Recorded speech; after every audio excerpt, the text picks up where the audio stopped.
Yes. Hello, my beautiful friends, and welcome back. We are jammed today. We're diving into Fulton County, where Fani Willis just lost again, blocked from her attempt to get in there and try to stop the president from recovering attorney's fees to the tune of $17 million, not just for President Trump, but for all of the other RICO co-defendants that Fani Willis abused throughout the criminal prosecution that was illegitimate. Of course, she already got disqualified because she was making a little bit of a extracurricular activity happen with her special counsel.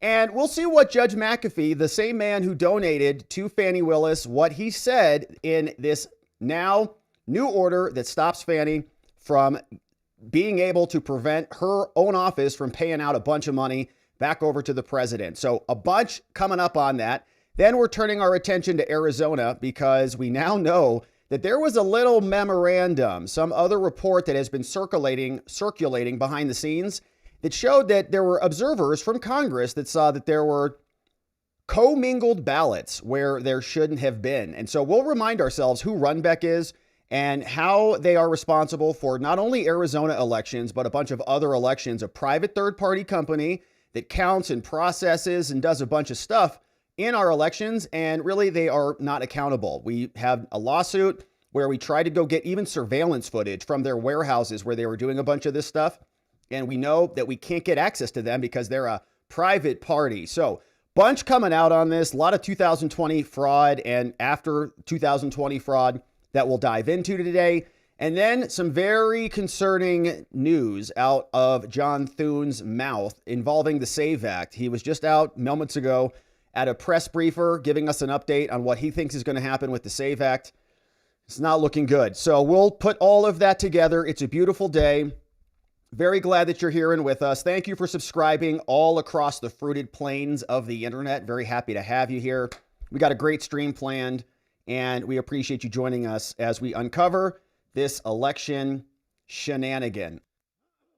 So we'll get into it. Now, without any further ado, let's do it. Fani Willis blocked in Georgia, having a tough time fighting back against the big fat payment that she's going to hopefully have to make very soon back over to the president. We've got the Atlanta Journal-Constitution giving us a preview of what happened, but it's a $17 million bill.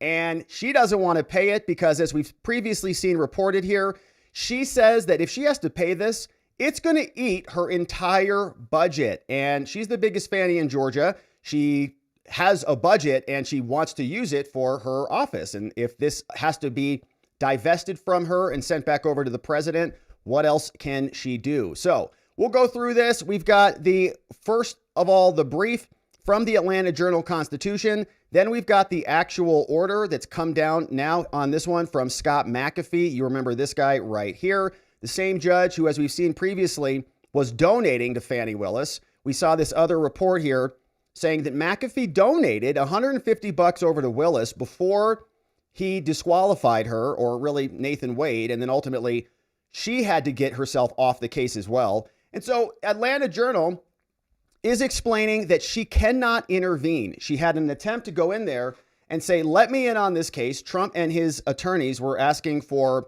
their attorney's fees recompensated back over to them. And now she's promising to appeal. So the highlights here and reaction, then we'll dive into the order. But now the judge overseeing the 2020 election case against Trump and others barred big Fani Willis from fighting their request. She can't get involved in this. And why should she? If she was already disqualified for a noxious odor of impropriety, why should she now be allowed to make her way back onto the case? Already tainted all of her efforts, and now the judge agrees. Willis was, as we know, previously disqualified from the case, and it was all dismissed back in November, but that did not stop the Trump people from coming back and filing a demand for compensation. And Steve Sadow, you remember him, he is the attorney who represented President Trump, nationally prominent attorney. He said, here's my comment. I was lead counsel for President Trump in Fulton County, and Judge McAfee has now properly denied Willis's motion to intervene in Trump's action for a reimbursement of all those attorney's fees. Her disqualification was improper, and her bad conduct bars her and her office from any further participation in this dismissed and lawfare case.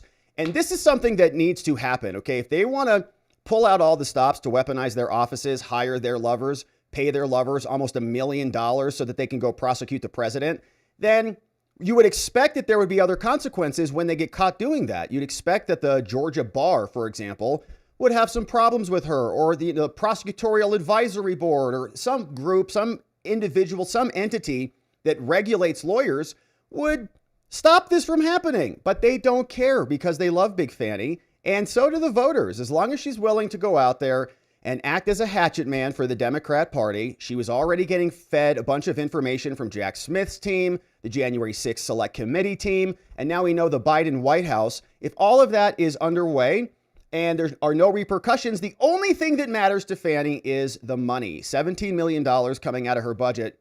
She will not be happy about that. And so other reporting from Atlanta News First explaining that the judge overseeing this says you can't intervene.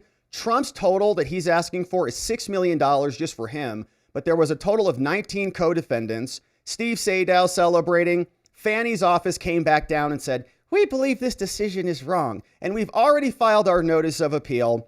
We'll see what happens. She's appealed a bunch of things on this case already and lost every step of the way. Court of Appeal saying, you got to go. Supreme Court in Georgia failing to affirm anything that Fani made in her arguments. Now, immediately after this lawsuit, Fani said that she has no intention of allowing the Fulton County taxpayers to pay for this because, man, that would be a big loss for her. Writing a check over to Trump for $6 million, which is really nothing. Just think about the opportunity cost on this, how much time and energy we spent on this case, how much time Trump had to divest from working on other things so that he could address this. The media every day was like, Fani Willis is such a hero. She's going after the former president for insurrection and all, election interference, and the litany was on and on. But now Scott McAfee, the judge, got the order, and he, of course, is now saying, Fani, you lose again. Scott McAfee, we're happy to see this decision come down, and we'll get into it starting right now. Here's what McAfee had to say about this. He said, all right, we're in this court proceeding, and now we've got 14 co-defendants who are still left on this thing. Remember many of these names: Donald Trump, Rudy Giuliani, John Eastman, Mark Meadows, former chief of staff, Jeffrey Clark, who just retired from the Trump administration days ago. We had Ray Smith, Robert Cheeley, David Schaefer, shout out, Sean Still, Stephen Lee, Harrison Floyd, amazing dude, and Tevian Cootie, along with Kathy Latham and Scott Hall, all saying, now, Fani, you pay us. Here's what McAfee said. All right.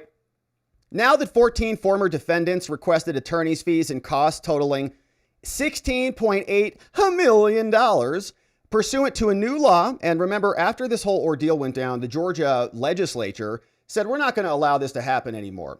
Okay, we can't allow prosecutors to just use their offices to attack their political opponents and then get away with it. So they passed a law that said, if you lose and you're disqualified and there's some impropriety, you got to pay for that. You don't get to use the taxpayer dollars to go attack your political opponents. Of course, she was disqualified. We call her the FCDA, Fulton County DA's office. She wants to now re-enter the case. Okay, she's already been booted out of here. You're off. You can't handle this. You were supposed to send this over to another prosecutor to decide whether they wanted to continue the prosecution or not. The other prosecutor got the case and said, actually, not. We don't want to continue to prosecute. Now, nearly all the former defendants responded in opposition to Big Fani, and the self-appointed DA pro tem, the state, weighed in as well. Now the government of Fulton County, so we've got Fulton as the county, and then we have the Fulton County DA's office, okay, two separate entities that we have to keep track of. The government of Fulton County subsequently then filed its own motion to intervene after considering the record. McAfee says, Big Fani, you lose, but Fulton County can come in. Okay, so a separate body can come in and have their perspective heard, but not her office. Here's how it goes. The court must first consider whether third-party intervention is even permissible. Fani, come on. You're asking me to even consider whether you should be here. Now, the new law does not address this, nor, with rare exceptions, do other statutes or rules that are applicable to criminal actions. He cites a bunch of rules. Nor have our appellate courts recognized a general right to intervene in a criminal proceeding. But on the other hand, in civil cases, sometimes in civil matters, others can come in and enter the fray. Okay, Fani's not a party to this case. She's been thrown out because of her noxious odor. Nobody wants to deal with it anymore. Now, by its own terms, Georgia's CPA, the Civil Practice Act, applies to all statutory proceedings under Georgia law. A motion to recover attorney's fees after a prosecutor gets the boot is created by statute and provides a remedy to former criminal defendants, which exist under the law. Judge McAfee citing a bunch of cases, Sherman, Georgia Transmission, Camden City, and others. And he continues. There are other analogs and more, but there are no specific conflicts, and so he's given us some rules here. Now, in a joint response, all the co-defendants, several former defendants point out that Georgia law has never before applied to a Title 17 proceeding. True, but never before has our General Assembly awarded costs to a defendant as part of a dismissed criminal case. He's saying all new territory here. $17 million is a big chunk of change. And so this is all new territory. Now, novelty abounds, writes McAfee, and no authority has been presented that suggests this law should not apply to Title 17, just as it is attached to many other volumes outside of its Title 9. Once again, citing a bunch of cases. Neither does federal law give us any guide. Federal rules of civil procedure don't give us a lot of detail. And so Judge McAfee says, I have to return back to the plain language of the statute. There's no contrary authority. And so I'm going to conclude that we are in the middle of a special statutory proceeding. And so as a result, we're going to operate under the CPA standards and adjudicate this accordingly. So under those standards, Fulton County Big DA Fani, she timely seeks intervention as a matter of right. He's saying we're going to operate under the Georgia rules that say that somebody can intervene in certain circumstances. 3 substantive requirements under those rules are clear. 1, Fani must show an interest in the matter. 2, she needs to be impaired as a result of an unfavorable disposition. So if McAfee comes back down and says you lose, will she be impaired? Yes or no? Obviously, yes, because she's going to have $17 million that come out of that booty. Also, inadequate representation. And this is going to be the big hang up on this, because why can't Fulton County come in and represent her interests as the county? We'll see what McAfee says. In support of this, Fulton County Fani, she cites an interest in its own budget. Okay, she's a subset of Fulton County. She says that if you make us pay, it's going to impact a significant financial burden on us. The financial award are going to undermine her constitutional and her statutory duties. Significant. Okay, $17 million is nothing to scoff at. And if she can't use that to prosecute so-called criminals in Georgia and let them rot away in their jails where they get eaten by bed bugs and die, then I guess she's going to be out of luck. So the state doesn't address this standard, instead raising without a discussion the rejected premise that there is no third-party intervention allowed. So setting aside Fani's claimed interest and potential impairment in the subject matter of these motions, intervention is not permitted. Okay, Fani cannot come in here if her interest is adequately served by another party. Can't have a double dip. Can't have 2 people who have basically the same interest, in this case, monetary interest, racing into the case. So their initial motion Fani's motion entirely neglects to address this caveat. Doesn't want to talk about it because she knows if she does, it's going to be adverse to her. She'll have to explain why Fulton, the county, can't represent her and why she needs to be shoved in here. The court finds that to be determinative. So all the parties filed a bunch of motions. You see the briefs here. And this is curious. While Fulton's subsequent filed brief makes a passing reference to permissive intervention, the filing was untimely. Oh, Fani, you have to file your motions on time. Hello, put it on your calendar, a little tickler on there so you don't forget next time. In an effort to prevent delay, this court issued a standing order governing all assigned criminal cases. All parties were notified. It said no party may file additional briefs outside of the time frame. But he says, regardless, even though you were late in your motion, we wouldn't have granted permissive intervention either. Okay, like mandatory intervention. She's saying, you have to let me in, versus you could, with discretion, let me in. Either way, even if you were to get your permissive filing in timely, we're still not going to grant your permissive request to intervene. So here's more. Now, the presence of the state of Georgia precludes Fani from intervening. Upon Fani's disqualification by the Court of Appeals, the prosecuting attorney appointed himself to take over the case. Now, the new prosecutor represents the state of Georgia, which, guess what, includes Fulton County. Explaining, an appointed prosecutor acts in place of disqualified prosecutors, in this case, Fani. And regardless of the appointment order's language, the new prosecutor and this person's duty extends beyond the active prosecution of any criminal charges into the entire envelope, including the demand for attorney's fees. Whether it's bond forfeiture, restitution, probation revocation, any post-conviction extraordinary motions for a new trial, even after the appeals are exhausted, that person, the new person, handles everything in place of the disqualified office. And so as a result, the state retains the ability to respond and to oppose to any motion made by the defendants in here, as well as the right to challenge the proffered evidence and demand a hearing. Now, while the citizens of Fulton County cannot consider themselves clients of the new DA, McAfee says his duty still encompasses their interest. He's representing the whole state of Georgia. His goal is to make sure the law is followed and that the movants receive only reasonable attorney's fees and costs to which they are legally entitled under the new statute passed in Georgia. Now, not only does the new prosecutor adequately represent Fani and her interest, but its motivations to subject the state to rigorous scrutiny is also apparent. Because its founding purpose, this new prosecutor, includes assisting the prosecuting attorneys throughout the state, they are actually exceptionally situated to litigate this whole argument. And so the results of this litigation and the resulting appellate decisions will set the future for standard matters like this. This is all new, but we have to make sure when we finalize it that in the future, we create a proper framework so that we know how to handle it moving forward. Now, in addition, other Georgia statutes apply to DA offices statewide, and certain constitutional and statutory nuances may be best appreciated and argued by an entity with statewide experience, somebody who has more jurisdiction than Fani. Now, moreover, Fani and her office, they entirely fail to consider, typo there, Judge McAfee. Look at that. How fails to consider how being wholly disqualified from this case, she didn't even talk about this. Okay, Fani, you got thrown off due to your noxious odor. And you didn't even argue how you have an intervention as a matter of right, the ego on this lady.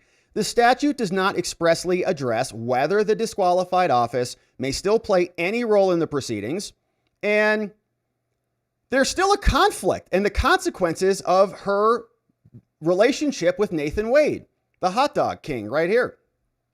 The Court of Appeals determined that a conflict of interest does exist, specifically one that affected her charging decision. The whole case was birthed out of an appearance at minimum of impropriety, if not a direct actual conflict of interest, sufficient to undermine the public confidence in the integrity of these proceedings. And so in opposing the attorney fees motions, Fani appears all too eager to relitigate and to defend those same decisions, saying, let me back on. I was improperly thrown out.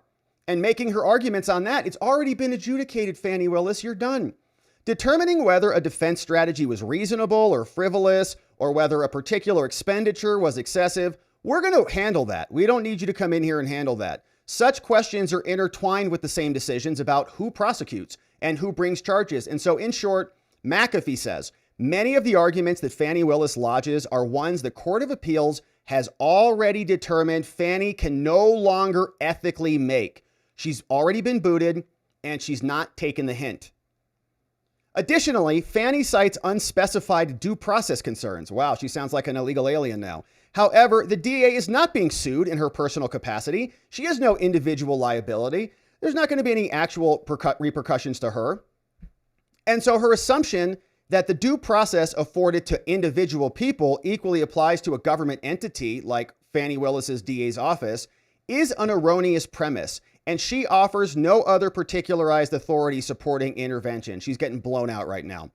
Because her interests are adequately represented by the new prosecutor and the state, and as the office was wholly disqualified your office is gone. You shouldn't even be filing this. The motion to intervene is denied, and Fani Willis loses. Now, how about the county? Now, on the other hand, Fulton County, their motion faces fewer hurdles. Fulton County was not banging their new special counsel. So starting with the alternative request for permissive intervention, other Georgia law looks at whether their claim or defense have a common question of law or fact. As summarized by the Court of Appeals, permissive intervention requires the trial court to consider whether the intervention will delay or cause other problems with the case. Now, as for prejudice, the most important factor, the court finds that adding one or more party will not unduly delay anything. So we can add Fulton County, not the DA's office, and the same number of hearings lie ahead, regardless of whether Fulton, the county, comes in or not. There's no indication that they're going to try to expand the litigation or raise tangential defenses that are not already implicated. We're going to be talking about the same things. Now, as to whether Fulton County is affected by the outcome of these attorneys' fees motion, and by the way, the statutes are pretty unequivocal. Trump and the co-defendants are entitled to these millions of dollars. So now Fulton County says, well, we do have an interest in this. They say any award of fees that are coming out of Fani's budget are coming out of hers and not out of ours. In a joint response, several former defendants also say the same. They want it from Fani's money, from her bank account, not from Fulton County's.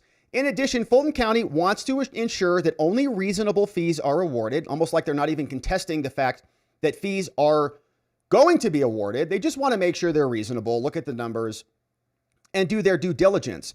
Now, to this, the defendants in Trump and the 19 of them, now 14, they respond that any award of fees would not impact Fulton County or its general budget because we're taking it out of Fani. The court disagrees. They say Fulton County provided overwhelming source of funding to Fani, so it goes from the county into the subset of the DA's office. They say the financial buck appears likely to be in some form to eventually stop at the county's desk. Okay, so Fulton has a budget. Of that total budget, Fani takes a slice. They want the funds coming from Fani's slice, but it's really part of the bigger pie. Now, one may safely assume it is in the county's interest to have a functioning criminal justice system, which they don't really have, and prevent the effective shuttering of the office. Wow. So Fani's office is going to be in big trouble with sole prosecution authority for all felonious conduct that occurs in the county. Any suggestion otherwise is a rhetorical sleight of hand, okay? Fulton County has an interest in making sure the Fulton County DA operates, just like, the Fulton County water system or Fulton County gas or which is Fani, or Fulton County whatever. Make sure the county has the services that it needs. They say further, although Fulton County and the state will likely share common interests, namely ensuring the constitutionality of the new statute, which was passed, and that any financial award is legally justified, the court finds the county will bring a different perspective than the state. So the new prosecutor is on the case. Now the Fulton County people can come in.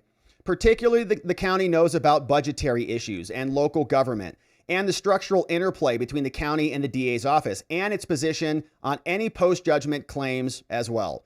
So we're going to let them in. So considering all the relevant circumstances, the court concludes the advantages of allowing this intervention of Fulton County, not Fani County, is permitted and gives them the right to intervene. Adds them as a party to this action with all the attendant privileges, but not Fani Willis. Meanwhile, in conclusion, from Scott McAfee, says the FCDA, Fulton County DA Fani's office, and her motion to intervene is denied. Fulton County's motion to intervene is granted because the state and Fulton County challenged the reasonableness of the fees. The 14 different motions will be scheduled for evidentiary hearings and arguments on any challenges in chronological order as filed. So ordered by Judge McAfee, adverse to Fani Willis. And so she's not even she has to sit on the sideline. You can watch the hearings, Fani, okay?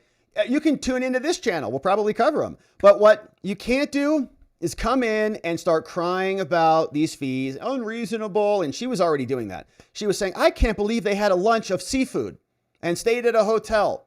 This is egregious. And she was melting down about it. But now, nothing she can do. You cannot intervene. She's going to appeal it, and we'll see what the Court of Appeals does. But she's already appealed her disqualification. And the Court of Appeals said, you're disqualified. You don't get to come back in here because you were sleeping with your lover and everybody knows there's a noxious odor emanating out of your office. So big victory on this. Steve Sadow celebrating it. Fani's office promising to appeal, and the battle shall continue. Of course, we're going to keep our eye on the appeal and see if anything reverses, but based on the fact they've already disqualified her, we think that is unlikely. Now, of course, as we know, the 2020 election was rigged. We're learning a lot more about that in Arizona and Michigan and Colorado. FBI is now subpoenaing records and more. And we're in the middle of this SAVE Act battle right now. And we've got some updates on that because the president was out explaining there are 5 provisions of the SAVE Act that are important. We need to get this passed to save America. It's not just the SAVE Act, it's the Save America Act, because America is not really America if we're not governing ourselves and other illegal aliens are allowed to vote, or the elections are conducted filled with improprieties, or if hack prosecutors are allowed to weaponize their office to attack their political opponents. There is no governance. It is governed by lawfare, it's governed by illegal aliens, and it's governed by the bureaucracy. So here's the president. He was out explaining this, and we've got updates from John Thune coming up here after this. So those 5 things, voter ID, citizenship, mail-in ballots, no mail-in ballots, right? We don't want men playing in women's sports. That's got to be about close to 100%. We don't want men playing in women's sports, and no transgender mutilation of our children. Now, that should be the easiest thing to get past that you've ever had. You'd think so. It's best of Trump. Those are best of Trump. I have some that are very popular, but I wouldn't put them in that category. This is the #1 priority. It should be for the House. And I'd like to ask Tom, Steve, Mike, all of you, if you would, I'd like to have you go back and Lisa, hello, darling. Hello, darling. She was screaming her affirmation of what I said. Pass it. The kid went wild. She was so happy that somebody finally said, let's vote on this. Yes. Lisa, you're going to get it done. Okay, I'm going to count on you. Forget the men up here. I'm going to count. Deal. But it's actually a matter in a serious way of national survival. We can't have these elections going on like this anymore. He's right. It's existential. Just think what we went through here multiple times over. And it's not just for the president. It's for governors. It's for senators. We should have had Governor Kari Lake and then Senator Kari Lake, but we don't. And we should have had Senator Loeffler in Georgia, but we don't. We've got Raphael Warnock. We should have never had 4 years of Joe Biden invading our country and filling it with illegal aliens and refugees and TPSers, and the list goes on and on. But without this fixed, how can we even call ourselves a democratic republic where voting matters? We can't. So the president is right. It's existential. So what do we get from John Thune today, who is the leader of the Senate? This is what we get. Run a risk of being on the wrong side of President Trump and your resistance to do this talking filibuster, tying the Senate in knots for weeks. We don't have the votes either to proceed, get on a talking filibuster, nor to sustain one if we got on it. But that is just a function of math. And there isn't anything I can do about that. I mean, I understand the president's got a passion to see this issue addressed, as we all do. Does he understand that, though? Well, we've conveyed that to him, but we will continue to make that argument because I think it's important that everybody understand that this really is it's about the votes, it's about the math. And I'm for better or worse, I'm the one who has to be the clear-eyed realist about what we can achieve here. And so we'll continue to convey that. And I think that we're going to have the fight on the floor. We're going to vote on this. We're going to put it up, and we'll give the Democrats the opportunity to cast their vote on whether or not they think non-citizens ought to vote in American elections. Yes, they do. Yes, they don't give a crap about that, John. And they're going to vote aggressively no because they have no shame. So, okay, he's going to bring it to the floor. They don't have the votes. It's like masturbatory. Nothing's going to happen. And he is as weak as they come. We're so sick of this guy. He's like the new McConnell. I've never heard a new, interesting, novel idea or any aggression towards America first concepts or principles ever out of this guy. Instead, he just comes here. He kind of looks the part like a big, tall senator. I'm John Thune. I'm leading the Senate. And then does nothing useful for us and is now acquiescing. Okay, so from my read, this is game over, basically. He's going to bring it out on the floor. We don't have, go get the votes. That's your job. You run the Senate. Go get them. Go scream at McConnell. Go round up Tom Tillis. Go get the votes. That's the point. They have no fight in them. This is why the GOP is useless. And this is out today. You can see it's basically done. And I hope I'm wrong about that, but that's what it looks like from him. He's just going to, a token. Here, you peasants want the Save America Act. You even saw his face when they said, well, what about the president? Right here, he's like, oh, well, you know, the president, he's an idiot. He doesn't know anything about what's going on in the Senate. Well, right there, you know, it's math. We don't have the votes. Your job is to go get the votes. If this was the Democratic Party, by the way, in charge, remember what they did with Obamacare? They shoved that through. We had like this election to go get the other guy, I think from Pennsylvania in. They rammed it through. They always ram it through. If it's the other side, we always have to sit here and take it from them. And then it's our turn, and we've got spineless, weak losers in the GOP. And then there's Britt right there, kind of like, yeah, John, yeah, you're doing great, John. And Britt was also somebody supporting Cornyn. Cornyn's another one. So they all are just wasting our time, wasting our efforts, and undermining America at every turn. I'm so irritated about it. Anna Paulina Luna came out. He said, Thune has announced the Save America Act will be put on the floor next week. However, this would only be for show. If he doesn't also invoke the standing filibuster, it will fail. Failure is not an option, so try again. He just said he's not going to do that. Just said it. We don't have the votes. John, go get the votes. I don't care what you have to do. You can prop up, put some, iron rod bars right in Mitch McConnell's pant legs. You hoist that sucker up there. And you guys stand there and you make the Democrats sit through the filibuster and get it done. But they're not going to do it. It's really a joke. Now, here is what Karoline said, the bottom line is this: voter ID is not even controversial. Reporters should ask Democrats in Congress why they're opposed to this very popular and common sense voter ID bill. Why? Because they exploit it. We're coming up on that in the next segment. There are illegal aliens voting all over the country. Here's what CNN had to say about the popularity of this. John Thune doesn't really care.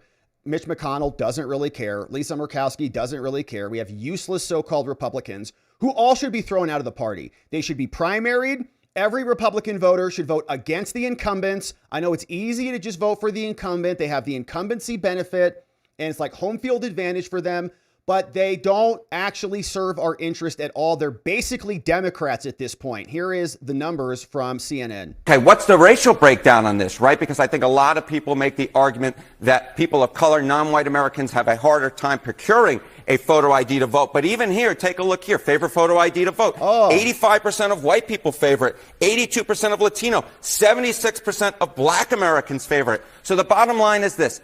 Voter ID is not controversial in this country. A photo ID to vote is not controversial in this country. It is not controversial by party, and it is not controversial by race. The vast majority of Americans agree with Nicki Minaj that, in fact, you should have a photo ID to be able to vote. Okay. Yeah, and it's a very racist thing for the Democrats to come out and say that black people and Hispanic people can't go get an ID. Why can't they? What's so complicated about that? Are you saying they're incapable of doing what white people are capable of doing? That sounds pretty damn racist to me. But they don't really care about that because they know that their election lawyers and their election systems and their get out the vote and the ballot harvesting, and in Fannyland in Fulton County, they can't even close out the poll tapes at the beginning or the end of the elections. In Arizona, they are changing software before the election date, after the logic and accuracy testing was completed. And then we have all these problems with the machines not working and more. And we have a problematic, chaotic election such that there's a gray area in how things are operating and the fraud just seeps in. It's incredible. So the polls show that Americans want this done. Why wouldn't they want it done? Because are we actually governing ourselves? If other illegal aliens or other non-citizens or other people who are not qualified to vote are voting, we're not. The system is governing us. We're not governing ourselves. And we had a whole Revolutionary War about that being abused by a foreign power without actual representation. If there's no representation because your vote doesn't matter for anything, then it's not really America at all. Now, some senators are on this. Tommy Tuberville, he said, I don't care what it takes. Do a talking filibuster or blow it up altogether. It's time to put up or shut up and pass the Save America Act. And so hopefully he goes in there and screams at John Thune about that. But here's more from Karoline. She was out today with the press briefing. She says, this is common sense. We have to get this done from the press briefing room today at the White House. Congress to pass the Save America Act, one of the most critical pieces of legislation in our nation's history. The Save America Act is overwhelmingly popular with all Americans because each provision is rooted in common sense. Yes. The Save America Act has 5 simple requirements as requested by the President of the United States. Number 1, voters have to show ID to cast a ballot in an American election. Very simple. 90% of Americans, including more than 80% of Democrat voters, agree with this. Number 2, the Save America Act will require all voters to show proof of citizenship in order to register to vote in American elections. Again, this is popular and rooted in common sense. Only American citizens have the right to vote in American elections. But after Joe Biden and the Democrats allowed tens of millions of illegal aliens into our country, it's more important than ever to ensure that only American citizens are registering to vote on our nation's voter rolls, and Congress needs to pass this. Number 3, the Save America Act abolishes the incredibly unsecure practice of universal mail-in ballots, which throw the door wide open for fraud. Importantly, the Save America Act maintains exceptions for Americans to use mail-in ballots for illness, disability, military, or travel reasons. The bipartisan 2005 report of the Commission on Federal Election Reform, chaired by, of all people, former President Jimmy Carter and former Secretary of State James Baker, concluded that, quote, absentee ballots remain the largest source of potential voter fraud. Yep. And it is time for Congress to finally address this. Number 4, the Save America Act permanently bans men from competing in women's sports. President Trump signed a landmark executive order upholding the promise of Title IX and ending this dangerous and unfair practice. But now it's time for Congress to codify this into law. Number 5, the Save America Act bans transgender mutilation surgery for children. Again, President Trump signed a common sense executive order to do this and kept his promise to the American people, but now Congress needs to do the same and codify it. It's well past time for Democrats in Congress to stop perpetuating the radical and false claim that you can somehow change a child's sex. You cannot. Passing the Save America Act is the most important thing that Republicans and, frankly, Democrats can do to strengthen election integrity and protect our democracy. It's what the American people elected Republicans to do, and they must deliver on it as soon as possible. The president is calling on Congress to get the job done and send this historic piece of legislation to his desk immediately for signature. So with that today, I will take your question. Nice. That was her opening and the main monologue for what needs to get done. And let's not mince words here. If and when the Democrats seize power, they are going to do exactly this. They are going to, whatever it takes, filibuster, zombie talking, doesn't matter. They're going to get it done. They were 2 votes shy of passing their own version of legislation. The only people that were stopping it was Kyrsten Sinema from Arizona and Joe Manchin. I think he's from Virginia. They were there. They said, we're not nuking the filibuster. The only roadblocks were those 2. And they're now gone. And so if the balance flips back, God forbid, they're going to cram their own version down our throats. And the people responsible for it are the current Republicans. And when they're up for re-election, this is why Cornyn has to go and the rest of them have to be primaried and thrown out because they're just useless Republicans. So while we're making some progress at the state level uncovering this, we want the federal government to shore this up. Fani Willis blocked from demanding that she be allowed to intervene in the attorney's fees saga. But the Congress not doing anything to support this administration and by proxy the American people. It's disgusting. John Thune should be ashamed of himself. And hopefully when his time comes, he has got a big fat primary opponent that he has to answer to when this comes down the pike again. So we're going to keep our eye on this one. Thank you for subscribing and joining as we do. Now, we're not done yet with election stuff. We've got Arizona. And we have another very interesting report that just dropped here. Arizona elections, worse than we thought. We now have a new report that Maricopa County had commingled ballots. You know how bad it is when you commingle funds and you're not supposed to do that.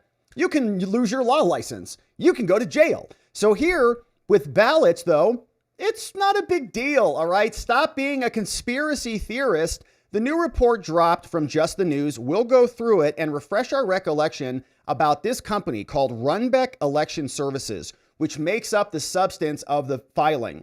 And John Solomon in Just the News, they're reporting on a memo that is being passed around that references reporting from congressional observers, okay? These are not just random people. These are congressional observers who are there, a Republican and a Democrat, that are reporting on what went down and explaining why a grand jury has been impaneled and has issued subpoenas for gigabytes of data that have now been delivered over to the FBI. We'll go through the latest on it, and then we'll take a look at the meltdown that's happening from all of the Arizona Democrats who, in my opinion, stole their seats.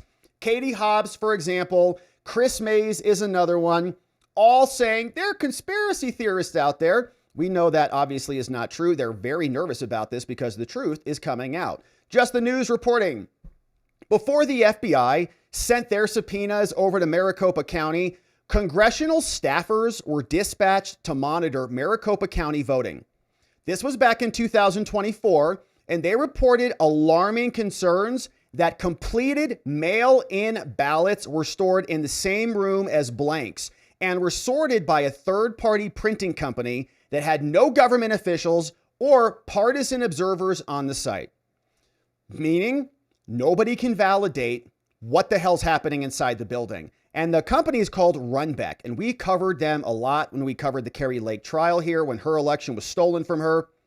This is a big problem. The concerns about one of Maricopa's third-party run centers were detailed in a memo written during the 2024 presidential election. Of course, Trump won that, including Arizona.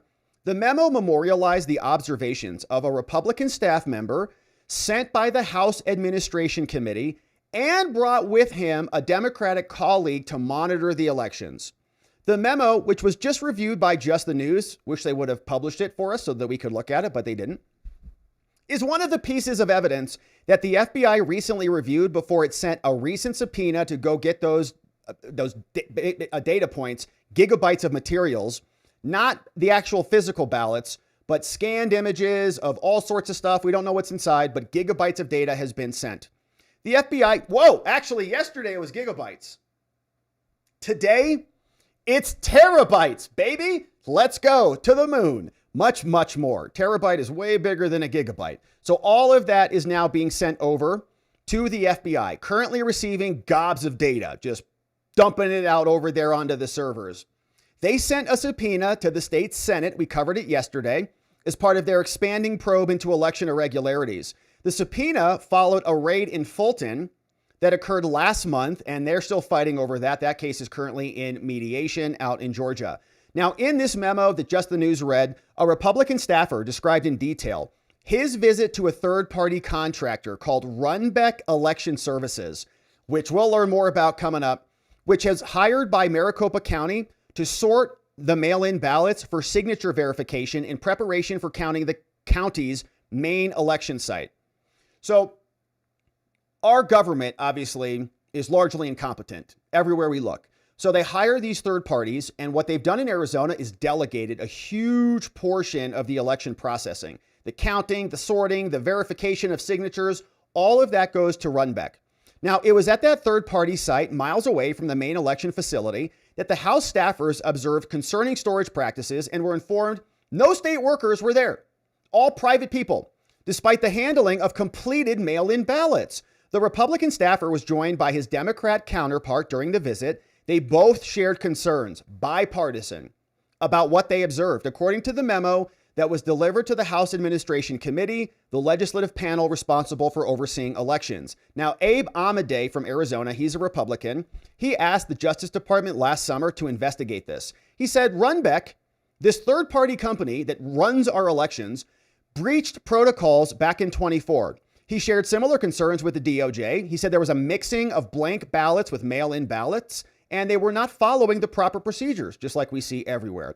Jenna Griswold from Colorado, she updates the firmware and the software on all the voting machines after logic and accuracy testing was completed. Can't do that. If you change something, you have to redo logic and accuracy testing to validate that the changes you made don't undermine the logic and the accuracy. That's why you do the test. Same thing happened in Arizona. Same thing happened in Georgia, allegedly. Now, neither Maricopa County nor Runbeck responded to requests, but they all made their little press release posts about this, about how conspiracy theorists we are. When the congressional monitors went and visited this private company called Runbeck, they observed that mail-in ballot sorting was taking place in the same warehouse alongside shelves of unsecured blank ballots that anybody could just grab and fill out and throw in the pile. And in the same warehouse, all in one. The wrapping of some pallets of blank ballots, like a Dr. Seuss sentence, appeared to be ripped open and ballots were removed from the ballots. The Republican Observer recounted how blank ballots and envelopes were left unattended in the same facility that was sorting the incoming mail-in ballots, okay?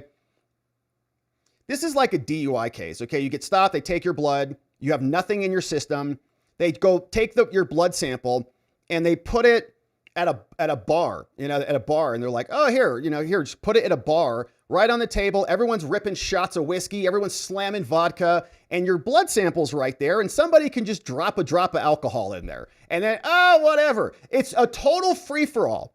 And then your blood's, you got a DUI. No, I didn't. Yes, you did. What are you, a conspiracy theorist? People can pervert the evidence. It's called chain of custody. In a criminal case, they would be laughed out of the courtroom on that. You get laughed out of the courtroom in a DUI case if you can't validate the officer who gave it to another officer who then impounded it. A to B, B to C, C to D. If B goes missing, that breaks the whole chain of custody and your result is questionable as a result. So here, it's the same thing. It's a free-for-all. Anybody can do what they want. There's no observers. And as we're going to get to in a minute, there's no cameras that you can even look at. We look at all these election cameras and say, what happened here? Who did this? Who unsealed? Who moved that? What happened with the memory cards? Can't go look at what happened in Runbeck. We have the order where the judge said, they're a private company. Who do you think you are? They can do whatever they want. The Republican Observer said that blank ballots and envelopes were left unattended in the same facility that was sorting incoming mail, writing, it was alarming that the day after an election, that ballots and envelopes would be printed, left unattended with thousands of other similarly positioned. Stacked on the right were USPS sorting boxes, which were used to transport the mail ballots from the Maricopa facility over to Runbeck, and then Runbeck sorts them. Additionally, Runbeck staff informed congressional staffers there were no state election officials there. There were no bipartisan observers there. Were present while the ballot sorting was ongoing. Nobody could observe anything. I asked if any of them were government employees, any of your people, anybody law enforcement. They said no. Why should they be? I said, are there any government employees on the site at least? They said no. We can do whatever we want. Runbeck previously detailed plans to upgrade monitoring systems, including new cameras and a designated area for election officials to observe this. Runbeck's president and CEO, called Jeff Ellington, told AZ Central back in 2024, the facility would have room for observers with a live video feed into the warehouse. And we'll show you this order that came down right here, where a judge said, you actually can't go get their video footage back from 2023 in the fight over 2020 and 2022. We'll come back to that. But here's more. 2 people out here is manageable, Ellington said, referring to the warehouse floor. But if you start to get too many with fork trucks and pallet jacks, somebody could get run over. So you can't observe anything. So we're going to shove you in this room in the back corner and put one little monitor up there on a 4-inch screen and like, here, monitor the election. Great job. Let us rig it. 2 people out here is manageable. Otherwise, you're going to get run over by a forklift. So we're going to try to keep people in a room where they can watch everything. If they want to come out and see something, there's going to be a process for that too. However, according to congressional staffers, there were no official observers from Maricopa County elections and their office monitoring the process at all the day that they visited. In contradiction of statements made to local and news journalists, Runbeck did not have bipartisan teams running these machines at all. There was no election worker present, no observers, and no election integrity, period. The Runbeck facility in Maricopa was also responsible for processing ballots in Nevada. Multiple states. And CanCon, our friend on X, very sharp dude on top of this election stuff. If you're not following him, highly recommend it. He put together an analysis. He's like, wait a minute. Runbeck runs Arizona, Nevada. They do stuff for Georgia, multiple other states. He counted the total state electoral votes up. It's like 80 votes that are being 80 electoral votes that are being processed by this one third-party company. It's insane. The staffer noted that Runbeck was responsible for processing mail-in ballots for Arizona and Nevada, further raising concerns about commingling, and was offered an explanation for the counting delays in that election. The employee explained that they were running Arizona ballots for Maricopa before they started to process Nevada again. This may explain why Nevada was delayed, and any new tabulated totals for Wednesday and Thursday, they were all waiting it. Now, in addition, look at this list. In addition to Nevada, we also have Runbeck stores ballots for several other states, Colorado, California, and Utah, all by a third party. Also unclear on the report whether Runbeck also sorts ballots on behalf of the election officials in those states. Now, the House Admin Committee Chairman, this guy called Brian Steele, he recently hinted at the significance of this, did an interview with Just the News. He said, we're digging back through those reports that were submitted by our election observers. They were deployed across the country. This is where working hand in glove with other federal government agencies is so important. We have reports documenting instances that occurred in Arizona and across the country, and we are reviewing those in real time. Now, concerns about this, and specifically Maricopa, go all the way back, multiple elections. And in the old days, the Democrats were the ones complaining about it. But of course, Kari Lake got completely shafted. More recently, Republicans like Trump and Kari Lake and Abby Amadei have raised concerns about this. The Arizona Senate conducted a massive audit after the 2020 election because of COVID, where everything had to change. And Joe Biden got 81 million votes, remember that? And concluded there were irregularities. One of the Senate's most stunning findings was an estimate that more than 200,000 ballots with mismatched signatures may have been counted without being reviewed at all. This is the scam too. And we know that Jocelyn Benson from Michigan was running this same scan. She tried to change the rules in Michigan to say that you don't even have to really check signatures. You have to presume that they're valid because you don't want to override voter intent, do you? And be a disenfranchiser, do you? Of course, Republicans sued over that. That was litigated. She had to rewrite the rules.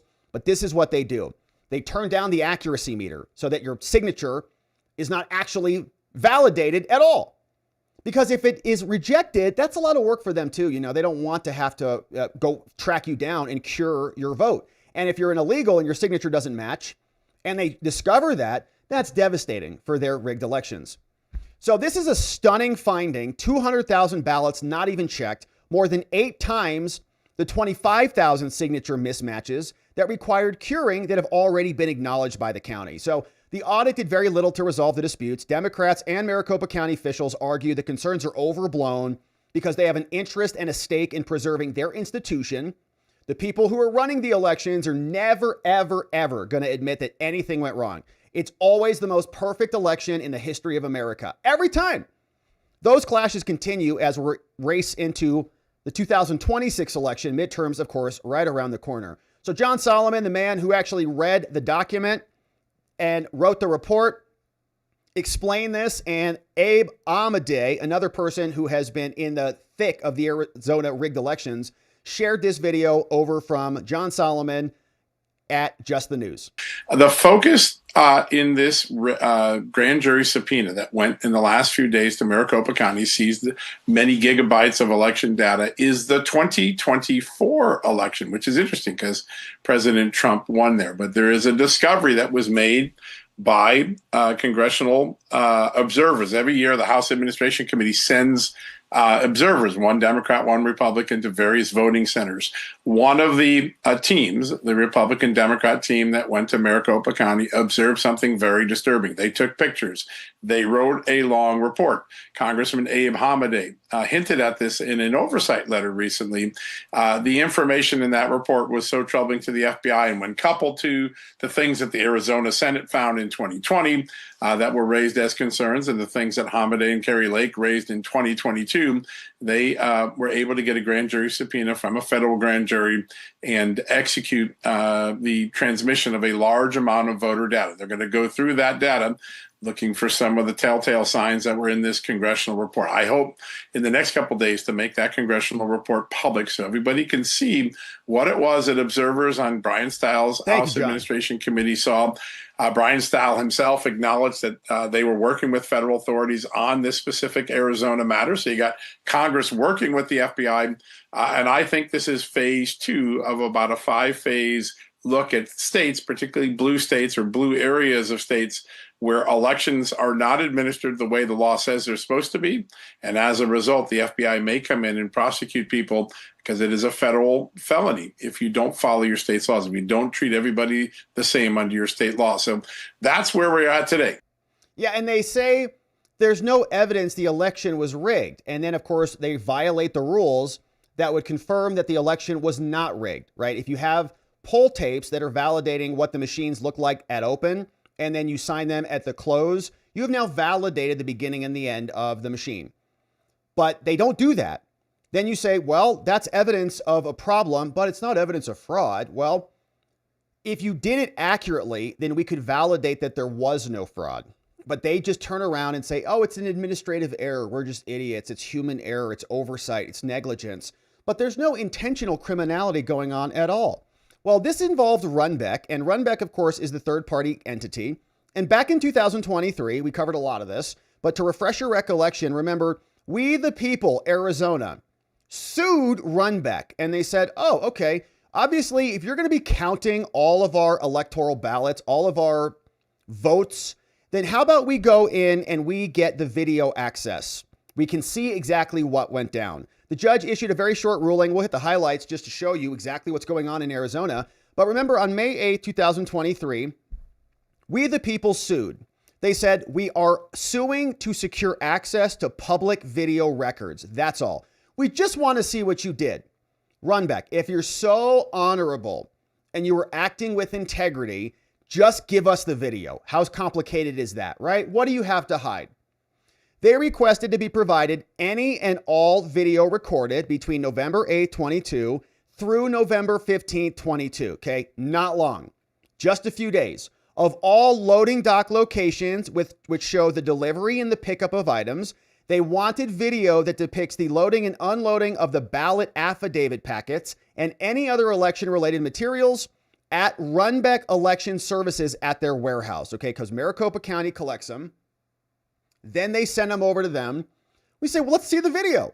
On June 9th, Runbeck filed a motion to dismiss. What was their argument? They're a private corporation. They're not subject to public record laws at all. And the requested videos are not public records. They're our records, which instantly they should just be banned from being able to have any contracts with any states, period. You're not going to give us your videos or make those public. You're going to hide evidence of what you did. Your whole job is to process things. We want to validate that you did that accurately. If you won't give us the videos, canceled. You should be canceled instantly. No contracts throughout the entire country. Also on June 9th, Maricopa County defendants, our same county, also says our elections are perfect. Bill Onesie, Twosie Gates and Stephen Rich are out there and others saying, dismiss this. The county and the court considered those motions, and guess what? They grant the motion to dismiss. So Runbeck wins, and you're not entitled to even look at what they did. So who knows how they process them? This goes back to the 2022 election and the votes cast in Maricopa County. Runbeck is a private company contracted by Maricopa to perform certain functions. We the People, they say that Maricopa County used their private facility as an extension of Maricopa County. Maricopa County Tabulation Center collects the votes. Then Runbeck counts. They had Runbeck count the election day affidavit envelopes. In addition, they say Runbeck assisted with collection, inspection, counting, supervision, administration, retention of mail-in, Dropbox, and provisional ballots, all from the 2020 election. They're running the whole election, basically. On April 8th, We the People sent a public records request back in 23. On April 28th, Runbeck said, no, we're not giving you anything. What do you think? We're going to give you evidence of how we perverted the election? On April 30th, We the People then made the same request of Maricopa County. They say, okay, well, you represent Maricopa County, so why don't you go get the records from the people to whom you contracted the entire election? Pursuant to ARS, Arizona Revised Statutes, any person may request or examine public records. We the People is a nonprofit organization, and they filed the claim. Now, the denial of a public records request may be appealed through a special action, which is what we're doing now. And more on that. Now, both Runbeck and Maricopa County, they want a dismissal of this because they say Runbeck is a third party and we're not subject to the public records law. So they're outsourcing their responsibilities and outsourcing the oversight. And when the public has a problem with it, they say that's too damn bad. It's a third party company. You're not entitled to it. Therefore, both pending motions are premised upon other rules, and they say that they're not stating a claim under a bunch of case law. Arizona imposes a duty on all officers to preserve and maintain their records, but an officer is a part of the government. And it's clear and undisputed that Runbeck is neither an officer nor a public body. They're a private corporation, and so they can do whatever the hell they want with no oversight, even if they're running our elections. However, they say Runbeck may still be subject under certain conditions if it has a relationship and more. Now, before the November 22 election, Maricopa County and Runbeck entered into a contract in which Runbeck agreed to provide various election services to Maricopa. The parties agreed that Runbeck would provide services to Maricopa County under contract only as an independent contractor. Okay, we don't work for you. We're going to handle it our way. And if you don't like it, eat crap. Not as an employee, not as an agent, not as a partnership, not as a joint venture at all. Runbeck, it's insane. The contract specifies the election services that Runbeck provides. Here's just a snippet. Runbeck prints all the ballots. The printed ballots contain all the ballot pages that Maricopa County approves. Runbeck also prints and assembles all the outgoing early ballot packages. An outgoing early packet goes out with instructions and more. They deliver the early packets to the Postal Service and ship those out. So they print, assemble, and ship out the votes. After voters mail back their early ballot packets, Maricopa County retrieves the early ballot packets from the Post Service. So you don't send it to the Runbeck warehouse. You send it back to Maricopa. Oh, fill out my mail-in ballot, goes back to Maricopa. Does Maricopa count it? No. They send it over to Runbeck, the third party, saying Runbeck then conducts an inbound scan of the affidavit envelopes. They capture a digital binary image of the voter signatures. They place those images into an automated batch system for Maricopa County to review. And then Maricopa County, using the electronic file of scanned signatures, does signature verification and is supposed to match the signatures. Now, while Maricopa County verifies voters' signatures, Runbeck stores the unopened ballot packages in its facilities in a secure, water, fireproof vault. This eliminates the need to handle the actual physical ballot package multiple times. When Maricopa completes its verification, it gives a report back to Runbeck. The report assigns each inbound early ballot packet as a disposition code. Maricopa says, oh, good signature, bad signature, whatever. Using that report, Runbeck sorts a bunch of things, creates smaller batches, and then assigns disposition codes to each ballot. Then Maricopa County transports the ballots of the early ballots back to its facility. And Runbeck never opens any of the envelopes, they say. Maricopa County then delivers them and picks them up sealed. Now, once early ballots arrive at the facility, the batch trays are then distributed. The affidavit envelopes that have good signatures will be triaged. Other affidavit envelopes will be sealed and triaged. Then Maricopa County does a bunch of stuff. They open them. Then they separate the early ballots, the early ballot affidavit envelopes, and more. After Maricopa County counts the votes, then they report their results. So in summary, the contract back in 2022, they say Runbeck can do all these things. They can sort, assemble, but nothing says they do any of the following, that they use artificial intelligence or actually verify anything, or that they supervise Maricopa, or that they administer anything, or that they count any votes. So all of these are unsupported conclusions, and it's unambiguous. It says that this was a contract company. And then they reference Cyber Ninjas, and Cyber Ninjas was a whole different battle.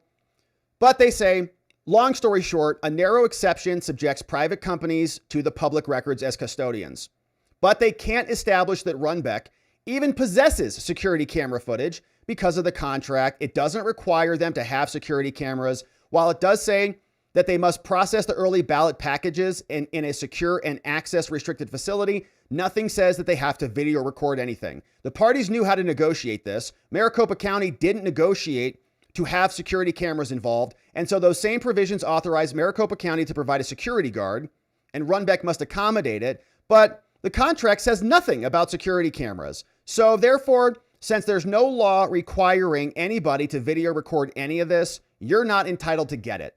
Runbeck's security system does not further any of Maricopa County's duties, and you can't see anything. So we the people lose. Runbeck has virtually no oversight, and Maricopa County, who is also interested in not actually conducting accurate elections because people like Katie Hobbs were the Secretary of State, anti-Trump lunatics like Stephen Richer were in charge, and many others, all are partisan, in my opinion, hacks, and they have no interest in actually creating security around the election. So long story short, the judge says, you lose, Runbeck wins, Maricopa County wins, and they can get fees for that too. So give us fees, and we the people have to pay legal fees without attorney's fees. And so once again, a third-party company processing huge swaths of our elections, you're not allowed to see anything that they do. It's lunacy. And while all this is happening, we're learning that across the country, people are voting in our elections who should not be voting in our elections. This report came out from Jenny Taylor over at the Real Daily Wire. She's an immigration reporter, and she says this: ICE just arrested an illegal alien from Mauritania. This guy was charged with voting in seven federal elections all the way back since 2008. This illegal alien right here, right there, 7 votes. His name is Mahadi Sako. At this time, he was living in Pennsylvania. Allegedly voted in 2008, 2012, 2016, 2016 primary in general, 2020, 2020 general, 2024, according to court documents. He voted in person every time except 2020. He voted by mail because he probably didn't want to catch the COVID. Each time lied about being a citizen. And this is in Pennsylvania. Okay, Pennsylvania probably has a lot of illegal alien voters, but they got nothing on Arizona. Okay, we're flush with illegals because we're right on the border. So all this adds up. We finally get subpoenas out. The FBI is finally looking into this. And what do we get from our Democrats who stole their elections? In my opinion, Katie Hobbs. She says, this is reckless. Oh, I didn't steal this from Kari Lake. No, I condemn the reckless pursuit of these conspiracy theories. It's not reckless at all, Katie. You're illegitimate. And if you just listen to her for about 2 minutes, you know there's no way that she is actually running anything. Her brain is like fried. Governor Katie Hobbs released the following. Her voice might be worse than Andrew Weissman's voice that we saw yesterday. Katie Hobbs released the following statement after the FBI came in and got those 2020 records. The results of this, she says, have been extensively litigated, and you can't see anything. Arizonans are tired of election conspiracies. No, we're tired of stolen elections, Katie. She's an idiot. Arizona elections are free, fair, and secure. Numerous lawsuits. We've audited a bunch of things. We listened to the battle between the Maricopa County Board of Supervisors and Justin Heap. They're morons. The FBI's reckless actions are an attack on Arizonans, and they undermine our rights as voters. No, they don't. I'm thrilled the FBI is looking into this. They should come raid all of the warehouses and Runbeck and the rest of them as well. As long as there's evidence for it. I'm not saying act illegally. We're not Democrats. But I protected our democracy as Secretary of State, and I will always stand up against election deniers and fight to protect the integrity of Arizona's elections. The reason being is because we deny your election. You should not even be the governor. She's about as competent as Joe Biden was, and she's running our state. It's an embarrassment. So more reaction to the document reveal yesterday that subpoenas have been flying. The New York Times was talking to some people about this. Of course, our Senate President, Warren Peterson, the Republican state Senate president, he did confirm that the subpoenas have been dropped. And We have reaction for this. Trump was very excited about it. Kris Mayes, she had her response. Adrian Fontes, the current Secretary of State, the new Katie Hobbs, he said in a statement that these are conspiracy theories. Yeah. Okay, how many conspiracies have we been lectured about that all turn out to be true? Most of them. Mr. Fontes warned that his office was working to identify legal options to protect voter information. Too late. Subpoena issued to state Senate appeared to be a way to get around the fact that the 2020 election records and ballots have already been destroyed, according to two state officials familiar. The audit that was sponsored by the Senate, carried out by Cyber Ninjas, was a 6-month review, 2.1 million ballots, and it's been a total circus here. After the final report was delivered, they did a live stream rebuttal over it. In the end, they said it's all legitimate and we're all just conspiracy theorists for watching what happened with our own eyes.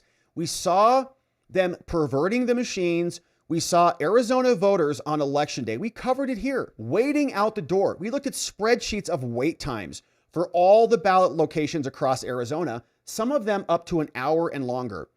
In Arizona, insane times. So anyways, Kris Mayes, our attorney general, she also screeching about this today. She says this has been extensively reviewed. There's no evidence of fraud sufficient to alter the outcome. And remember how this materialized. There is no fraud. Okay, maybe there is fraud, but there's no significant fraud. Okay, there is. Maybe there's no significant it's not widespread though. Yes, it is. Well, there's no widespread fraud that altered the outcome of the election. Well, yes, there was actually. Well, there's no court of law found that there was widespread fraud that altered the outcome of the election. Well, of course not, because first of all, most of the lawsuits were dismissed based on standing, couldn't even get to the merits in most of these matters.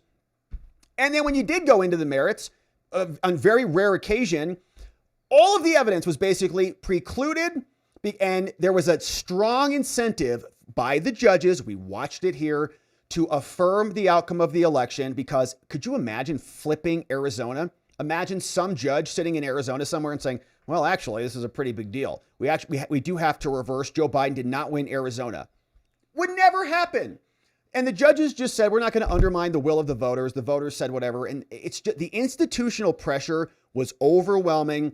Nobody wanted to change it and then get hammered by the Democratic Party. Okay, the Democrats would come down on these people. You even think about deciding this differently, we're going to throw you in jail. And it's been an onslaught ever since. So Kris Mayes, another big whiner. Meanwhile, we've got Marc Finchem from Arizona, state senator. Here's what he said over with Fine Point with Chanel Rion. She's asking him about what we're learning here. Just slightly skeptical and concerned that the time that's passed has given potential bad actors some time to cover their tracks. Well, yeah, just like in Georgia, where they saw that the ballots that were from prior elections were modified digitally in 2024. You have a scanned ballot image that's supposed to be validated with an SHA file, which is like a cryptographic interpretation of the file. It matches. It's like a fingerprint. So one file validates this is the file. You have the digital file, all code, ones and zeros. You put it through an algorithm. It creates an output. We have a SHA file. That SHA file will validate this. If you change the image, the SHA file as the fingerprint will not match because you'll rerun it through the algorithm. Oh, it changed. They updated those in Georgia in 2024, according to the affidavit and the search warrant there. How come that happened if they had the most accurate election of all time in Georgia? Well, I would agree with you, but you cannot obliterate the electronic record. So anybody who knows anything about computers at the engineering level, you never truly delete something. It's archived. It doesn't appear obvious, but it's still on the system. All right. So keep in mind, this isn't just about the signature verification stuff. The recorder, Justin Heap, who replaced Stephen Richer, who was responsible for this crap show of an election. Yeah, he was. Removed over 500. And Stephen Richer, after January 6th, he started and helped form and worked on an anti-Trump organization talking about American democracy and whatever. He's a partisan hack. And then he lectures all of us that he's not. He's nonpartisan and he only cares about elections. It's how all these guys are. In my opinion, they're liars. 100,000 fictitious voter identities from the system over the last year. 500,000. Wow. So now we've got this situation that's been set up, and we're trying to look forward, but you still have to look in the rearview mirror as to what went wrong. Right.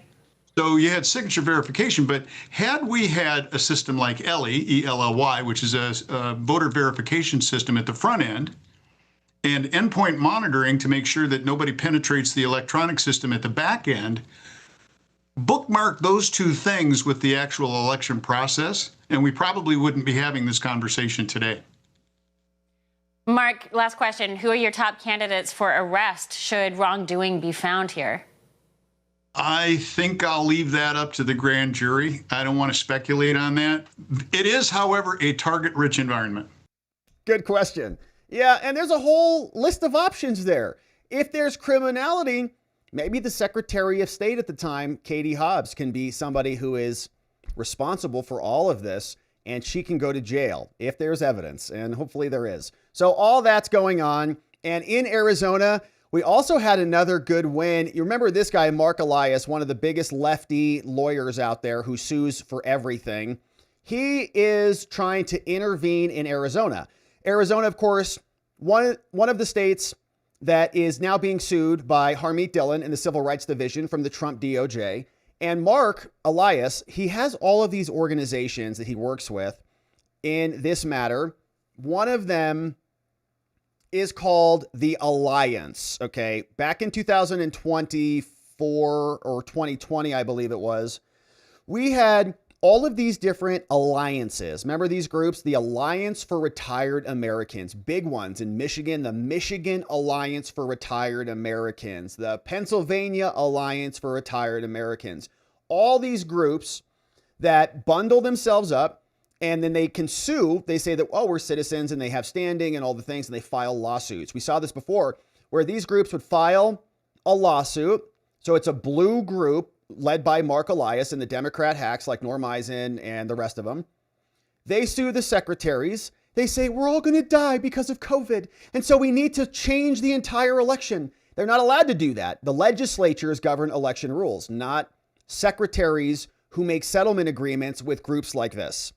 So they did that back in COVID era, and they would enter these settlement agreements where one group would sue, a blue group would sue a blue secretary. Then a blue judge would say, yeah, I mean, we're going to die if we don't suddenly change the rules. They'd enter into a settlement agreement.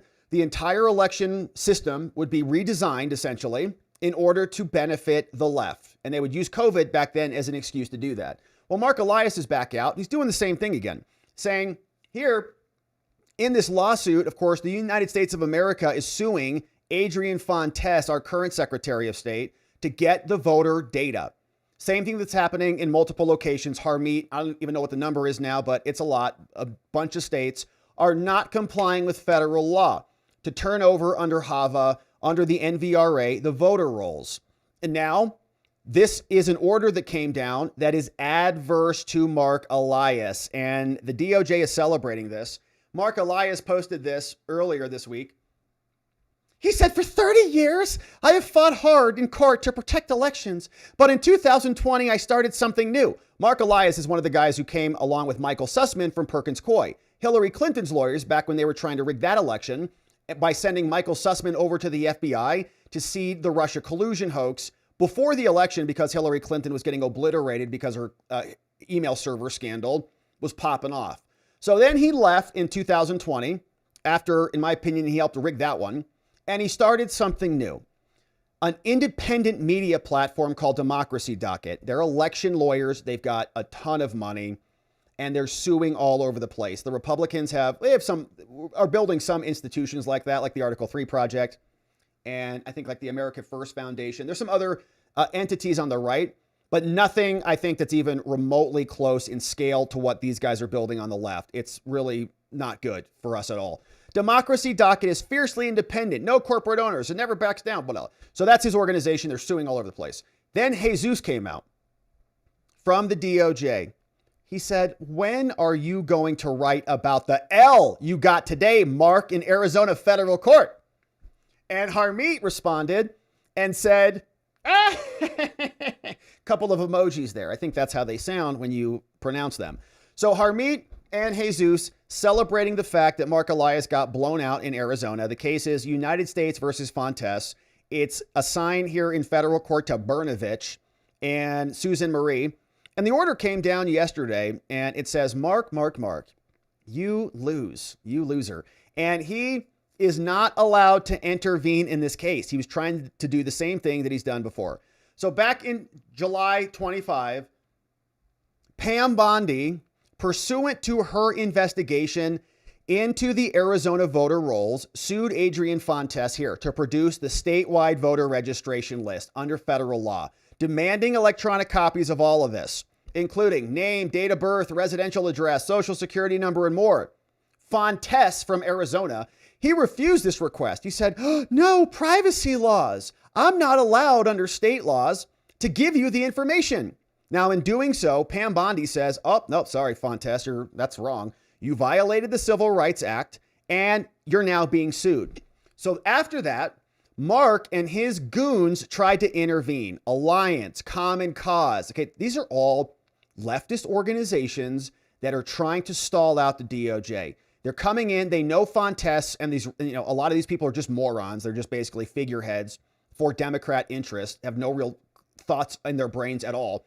And so they try to intervene. So all these groups came in to push back against this. Where's this money coming from to stop the review of these lists, and why? How come they don't want anybody to look at the lists? So who comes in? The Alliance, one of the retired Alliance groups. The Alliance describes itself as a nonpartisan or grassroots organization, 51,000 members, to ensuring social and economic justice of retirees. And they want them to participate in elections. They're all, I think these are mostly just entities meant to be created such that they can file suits. Common Cause, another one, 30,000 members. Royvis is a registered voter. Trevino, another voter. And Jansen, another voter. Now, at bottom, they are all trying to intervene. They're all saying, do not release this voter list because of my privacy. The court now considers the motion and once again says you shall not intervene. The court first assesses whether any of these interveners qualify, goes through the rules, explains how they work, talks about adequate representation and other presumptions. Now, the government and the representation presumption applies here. As noted, Fontes is sued in his official capacity. He represents Arizona voters, and that encompasses all of you people who are trying to intervene here. The ultimate presumption applies. Okay, he is entitled to represent himself. He doesn't need your help, Marc. Secretary Fontes and the others, they all seek the same outcome. They want to prevent Pam Bondi from getting the list. The Attorney General says Fontes must turn over the list under the Civil Rights Act. Fontes says no. As made clear in his motion to dismiss, he says she's not entitled to this list. And as relevant, he invokes a body of law that says privacy rights reign supreme. So they both have presumptions. The motions presume that he cannot adequately represent them, and so they need to come in. So again, the Alliance says he doesn't adequately represent us. But Judge Brnovich says, are you crazy? The Ninth Circuit says, yes, he does. He is obliged, Fontes, the Alliance says, to not deliver the list. And these arguments are not very compelling. Oh, Marc, that stinks for you. Wow, how embarrassing. These arguments do not constitute a very compelling showing. Wow, embarrassing. So the court says no reason for you to intervene at all. And the court is also not convinced that you have a different interest in this litigation. So you might have a different perspective or a philosophical difference, or you might have more money and you are definitely a lot smarter than Adrian Fontes is, but you're not coming in. Same thing with Common Cause. Same thing with each of the various independent voters. And you're also not allowed to permissively intervene either. And so you're booted, just like Fani Willis got booted from her attempt to intervene.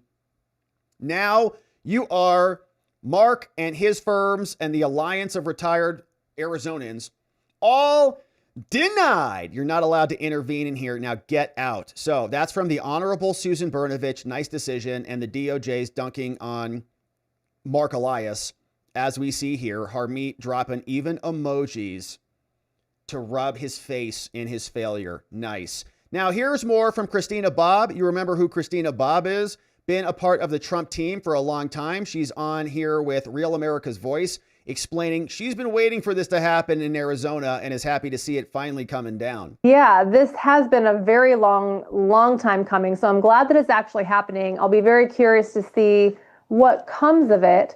Some of my favorite things, as John Solomon said in that clip, this is from the 2024 election. They did not go all the way back to 2020, likely because those records have probably been destroyed. And apparently the information that they have is leading them to believe there's continued irregularities in 2024. But Donald Trump won Arizona in 2024. And this is a grand jury subpoena. This is not from a judge, or this is not somehow hacked up from the Department of Justice. So this means it's a group of Arizona voters who likely voted for Donald Trump. He had an overwhelming majority in Arizona, and that he won that race. So this is clearly not an attempt to overturn election results, but just to get to the bottom of what actually is going on in Arizona's elections, because any objective person can look at them and say, no, there's some problems here. Which is really what anybody should want, is let's just get to the bottom of it, right? And finally, it seems like that's happening. John Solomon also reported that in Georgia, that FBI agents were claiming that they have found irregularities, that's a quote, as to how they were counting the votes in Georgia. Yeah, shocker. I mean, we've known that since November 3rd of 2020. I mean, there's a plethora of evidence of that. So the fact that they're saying now, almost 5.5 years later, it's like, well, welcome to the party. So it's great that they're admitting it. It's great that they're going forward with it now. President Trump is back in office. It matters to the extent that we need our elections cleaned out. Every American wants their elections cleaned out. I think it's like 70 to 80% of Americans want voter ID. They want secure elections. And our government is working against us to do that. So I'm really grateful that the FBI has stepped up and done this. But, investigating is one thing, and then actually correcting the action is something else. And so we've got to see both things happen. Exactly right. And we need to build the infrastructure to do that. And one way to do that is to have the DOJ take the lead and start to build up the evidence and create the energy behind this, so that these institutions could be stood up outside of the DOJ once the administration is no longer in power. This is our time to start really building infrastructure, and we need to do it. Now, here's more. On the SAVE Act, John Thune is dropping the effort, it sounds like, from our perspective, as we saw. He has now said, I don't have the votes. I'm John Thune. I'm incapable of doing anything meaningful. I'd rather just stand here big and tall and just look the part rather than actually do anything substantive.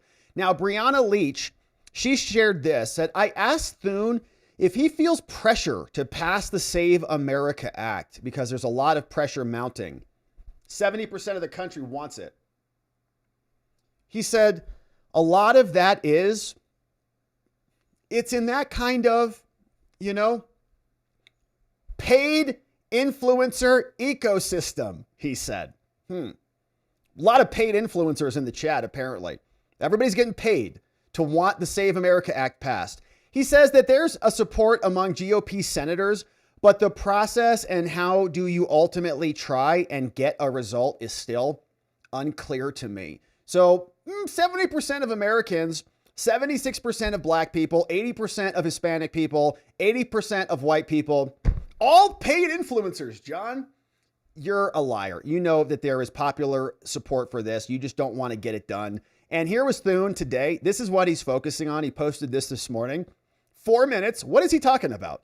He says, Republicans put more money in Americans' pockets with the working family tax cuts.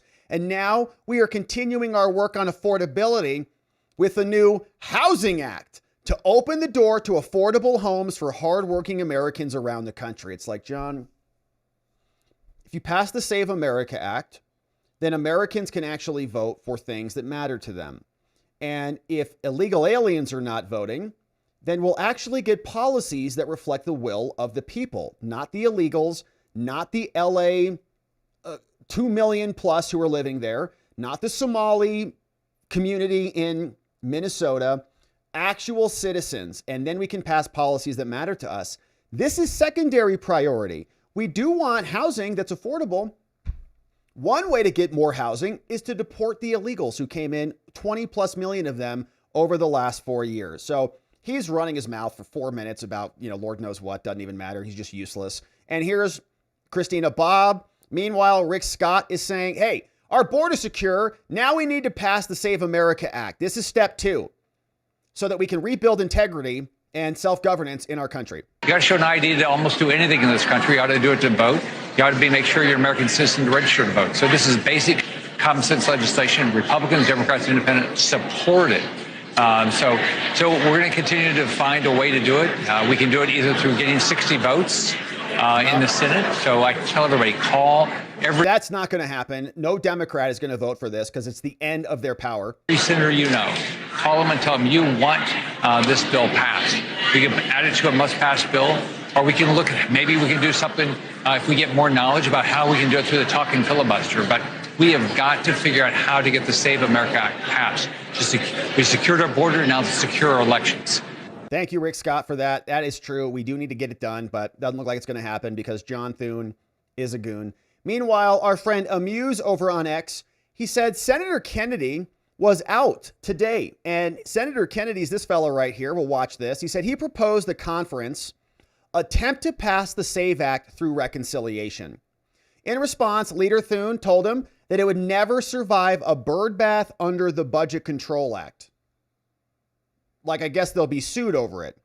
I guess that's what it means. Birdbath under the Budget Control Act. What Thune is saying is that various committees, including McConnell's committee, who's also useless, would have to be on board. McConnell would never cooperate. The parliamentarian has already shown an appetite for blocking the president's agenda, and I see no reason to think that's changed. And in this case, I think Thune is right. So the only real path forward are 1, allow the Democrats to stage a talking filibuster and break it, possible, or 2, change the cloture rules to allow passage. It's simple. If you don't want to do the hard work entailed by a talking filibuster, and no sitting senator has ever experienced one, but you still want to pass the bill, all you do is simply change the rules, as they have multiple times in the past when it comes to cloture and the filibuster. Here is Senator Kennedy explaining. The SAVE Act, including on voting, mail-in ballots, and transgender provisions, should the SAVE Act be revised? Well, we're going to be talking about it. The president has raised those issues. He has raised some timing issues. The president hasn't served in the Senate, and I don't expect him to be an expert on procedure. He has the right not to sign a bill or to veto a bill anytime he wants. But besides the SAVE Act, we've got to get Senator Mullen confirmed, and we've got a housing bill on the floor. Okay, no one cares. Mullen can wait. The housing bill can wait. Okay, so don't lecture us about that. Oh, we're really busy, and so, you don't want to waste our... Nope, this is highest priority there, John. Get it done. A text message from Senator Thune last night. I'm sure he sent it to everybody, saying that we're going to spend a lot of time this week talking about the SAVE Act, talking about the provisions, and talking about the timing and the procedure. What I have advocated for some time is to do it through reconciliation. And when I raised that issue, many say, well, it'll never survive a birdbath and the Budget Control Act. And look, I've been around here 10 years. I've seen things survive a birdbath that I didn't think had a chance. Yeah, Obamacare. And I have seen things not survive a birdbath that I thought were slam dunks. It's all up to the parliamentarian and her team. And the way you get something through a birdbath is to do your homework, do your research, look for precedents, make your case that it impacts spending. So, and we have some very, very clever wordsmiths on our side of the aisle, on both sides of the aisle. And I'm not prepared to concede that it won't survive a birdbath. To me, it's the short way home, and it's what we ought to be working on right now, and try that. It'll certainly be quicker if we could get it. All right, so maybe there is another option with reconciliation or something, but He doesn't sound too enthusiastic about it. Meanwhile, Marsha Blackburn says if it takes wearing out the Democrats on the Senate floor to save the America Act, that's exactly what we should do. It's worth it to ensure only U.S. citizens vote in U.S. elections. Marsha Blackburn has got bigger balls than John Thune does. Here's what she sounds like, proverbially. She's a very beautiful woman. President is very keen. He's been tweeting on this. Save America Act. We got to have voting rights. We got to have photo ID. We got to have proof of citizenship. He says other than the war, this is his number one priority. How do you see it? We're going to get a vote in the Senate, ma'am? Oh, yeah. This is an 80% issue. I've said, let's do it by unanimous consent. Let the Democrats come to the floor and object. Let's do a same-day rule. Let them object. And then if we need to do the talking filibuster and sit there for 2 or 3 weeks and wear them out, let's do it.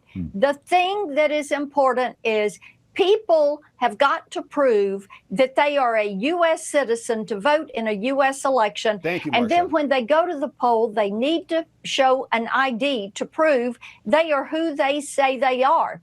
And for people to say, well, it's so hard to get an ID or it's hard to get a birth certificate, I would introduce them to the internet because applications can be made online. In every state, you can get the documentation that is necessary. It is imperative that people prove who they are to vote in our elections so that people that are on visas, are on work visas, people that are permanent residents, people that are illegally in the country, so they all do not vote in our elections. Nice. Maybe she should be the leader of the Senate. John Thune could go retire with Mitch McConnell, and they can ride off into the sunset together with a record of doing nothing. So we appreciate Marsha. We know Arizona is now under a lot of scrutiny. We see that there were commingled ballots here. There's questions about 200,000 ballots with mismatched signatures. We have illegal aliens voting all over the country like this guy in multiple elections over and over and over. Most of the American population wants this done. Seems pretty obvious if you want to govern yourselves that you actually validate that the people who are doing the governing are capable of doing that, legitimately allowed to vote. But John Thune can't get it through his head that there are ways to get this done because he's not really that interested. He's blaming influencers or something, which I guess is 70% of America. Congratulations, we're all influencers now. So Katie Hobbs in Arizona flipped out. We got Adrian Fontes very nervous and Kris Mayes calling us all conspiracy theorists, which means we're onto something. They're freaked.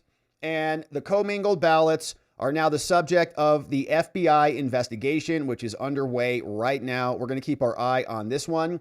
Thank you for subscribing and joining as we do. All right, friends. Golly. Our Senate, man. I can't wait to get out to D.C. and start just, screaming at them. Probably. All right. Anyways, if you're just getting here, quick recap on what we talked about. We had a good stream today. We talked about Fani Willis getting blocked and not being allowed to intervene in the $17 million fight. She says, oh, this is going to drain my whole budget. Well, you should have thought of that before. Ask Nathan. Nathan has $700,000 probably. He spent a lot of that on a new car and a new suit and some other fancy trips like cruises and other things in Napa Valley. So go see if he's got any cash. Nathan can help pay for your budget, big Fani, but she's going to be allowed to intervene. She's very upset about it. Steve Sadow is celebrating. Scott McAfee is the judge who issued this nice order saying, Fani, you already got disqualified from this case. I threw you off of it, actually your lover. And then McAfee got overturned by the Court of Appeals and said, you have to throw Fani off too. And so you can't come back in here and try to barge your way into the case like you did into the courtroom like the Kool-Aid guy that one time. Can't do it. Meanwhile, Trump is saying, will you pass the Save America Act, please, for the love of God? John Thune says, no, I'm not going to do it. I don't have the votes and I'm pathetic. They're going to bring it to the floor where it absolutely will fail. And then they'll just move on and say, we tried, America. Sorry, we couldn't get it done for you. Huge swaths, even 70% of Democrats support it because they're not that insane. You know what I'm saying? They're not. All right, you get the point. Tommy Tuberville says, do it. Anything it takes. I don't care what it takes. That's where I don't care what it takes. Just get it done. And Karoline Leavitt explained, pass this, get it to Trump's desk. Hopefully there's a way through. We also then spent time in Arizona, commingled ballots. We looked at John Solomon, the Runbeck case, where they tried to get information, get surveillance footage from their ballot operation. Judge said back in 2023, no, they don't even have cameras probably, and you're not entitled to them. So they can do whatever they want in their location. We got illegal aliens voting all over the place. Arizona Democrats flipping out, saying false stories and conspiracy theories, which we know are usually true. And then we got Marc Fincham, who was out here today. He says, I'll wait to see and pass judgment on who should be indicted. Good question from Chanel Rion. And meanwhile, DOJ celebrating a victory over Marc Elias, that big tub of goo who was suing in Arizona, or rather trying to get his people to intervene, including the Retired Alliance of Arizona, whatever they're called, so that they could come in and support the Democrats in opposing the release of the voter rolls over to the DOJ as is required under federal law. Rick Scott was here. We had John Thune blaming influencers. Here he's talking about some housing act, which is like way lower priority than elections. Kennedy has some alternative theories, and Marsha Blackburn has more cojones than most of the other senators out there. As we keep our eye on this, my friends, we're grateful to have you here. Thank you for subscribing. Thanks for liking this video and dropping a comment. And thanks for inviting a friend or family member to come over here and join us, because it's election season and we've got shenanigans afoot. But now it's time to hear from you. Happy Tuesday. Hopefully everything is unfolding. Your week is unfolding beautifully. Let's see what kind of comments. We got some good comments and some good donos. Starting here. Oh, gosh. The Kool-Aid Fanny is here. And Fanny, no, Fanny. Here we go. No, Fanny, don't do it. Boom, tsunami. Thousands dead. Fanny says, I'm going to go for a swim. And they had to issue one of those alerts that was like, what? Evacuation orders to get out because Fanny was going for a swim. The biggest Fanny in Georgia, man. Look at that. It's not good. I'm pretty sure that's real. All right, so Off Label. Hey, shout out to Off Label. Thanks for the raid, Off Label and Off Label friends. Off Label podcast right next door on the YouTubes and all the other platforms. Fanny, no. She just keeps going. Stop jumping in there, Fanny. You're killing everyone. All right, so hey, Super Buff Shaft, what's up? Yes, it was nice of the courts to protect Runbeck as a private company, yet they used the courts to trash and find cyber ninjas, not for their audit, but to expose their workers to docs. Yeah, it's like never ending. Everybody arms up against the election conspiracy theorists because it's the institution protecting themselves. It's like your body, your immune system recognizing a foreign invader. They're like, oh, the truth is coming in. We're the government. Oh, there's truth coming in. We're going to be held accountable for our fraud or our corruption. So there's an antibody response and they have to attack and destroy everybody. Look what's happened to like Jeffrey Clark and these guys under attack from like about to lose their licenses. There was a whole organization like the 6-7 Project or the 6-5 Project or whatever it was that were going after lawyers' licenses and doctors' licenses. Like, you dare challenge COVID? What are you, a science denier? You should have your whole life destroyed because you're not agreeing with our fake narrative. It was sick. Super Buff Shaft, thank you for that. And that's why we have to build our own institutions to combat that. And we need the DOJ to take a lead. We need the FBI to take a lead. They have powers that we don't have. That's the whole point of getting control of the government, is you can use those powers and show, oh, look, they did lie. Perfect. And then you start to create momentum. People start getting indicted and prosecuted. You start getting the truth out. Then you can create, a new 501c3 and say, hey, we're going to protect, actual voting integrity, and start raising money, and the billionaires can donate to you and they're not going to be called conspiracy theorists and whatever. They don't have any qualms about doing that. So our side needs to expose what they've done and build momentum and infrastructure on our side. Super Buff Shaft, thank you. Jeff Monhay, what's up? 2 months as a membo, Jeff, man, that's a big one. First month's the hardest. It gets easier from there. Things get a little less weird, once you're here. I'm like, all right, this guy's all right. Thank you, Super Buff Shaft. Good to see you. Hey, Amuse is here. Are you guys following Amuse? Here, let me repost that. What's up, Amuse? Amuse, thank you for the explanation on that. It was a beautiful explanation. If you're not following Amuse, here, let me bump this one up. Amuse is over on X right here. Shout out to Amuse, man. I really appreciate Amuse and all his reporting. He's a good dude, too. So thanks for that, Amuse. Good to see you. Hey, Jeff Mon, hey, thank you. Here's one. The limited edition Lego set is now available. Oh, that looks like it's pretty easy to build, huh? It's called the Khomeini Compound. Wow. Yeah, it's easy. It's like even a 2-year-old can do it. All you do is open the box, just dump it out on the ground. There you go. The Khomeini Compound Lego set. Estimated time to complete 1 minute. As soon as you can open the box, dump it out, you're done. Look at this. Great job. All right, that's pretty funny. Hey, Kolja posted that on on Instagram or on X, it looks like. That's pretty dang funny. Wow. Anyone can build that. Yeah, you can. Yeah, don't even have to. No assembly required, actually. Hey, Sheila the Pooh, what's up? Sheila the Pooh, it's great to see you. Says Thune needs to be told they need to bring it to the floor because any senator who opposes voter ID and verification of citizenship needs to stand up and try to argue why. Do they need to even explain themselves? I mean, some of them will get up there and they'll say, yeah, it's going to disenfranchise married women or whatever to make their point. And they may want to say something based on their constituency. Like if their constituency, the problem with the Democrats is they just lie through their teeth. Like Abigail Spanberger comes out and says, I'm not going to do redistricting. Soon as she takes power, whole states redistricted. They flip 5 seats in Virginia like that. And they're fine with that. They don't care.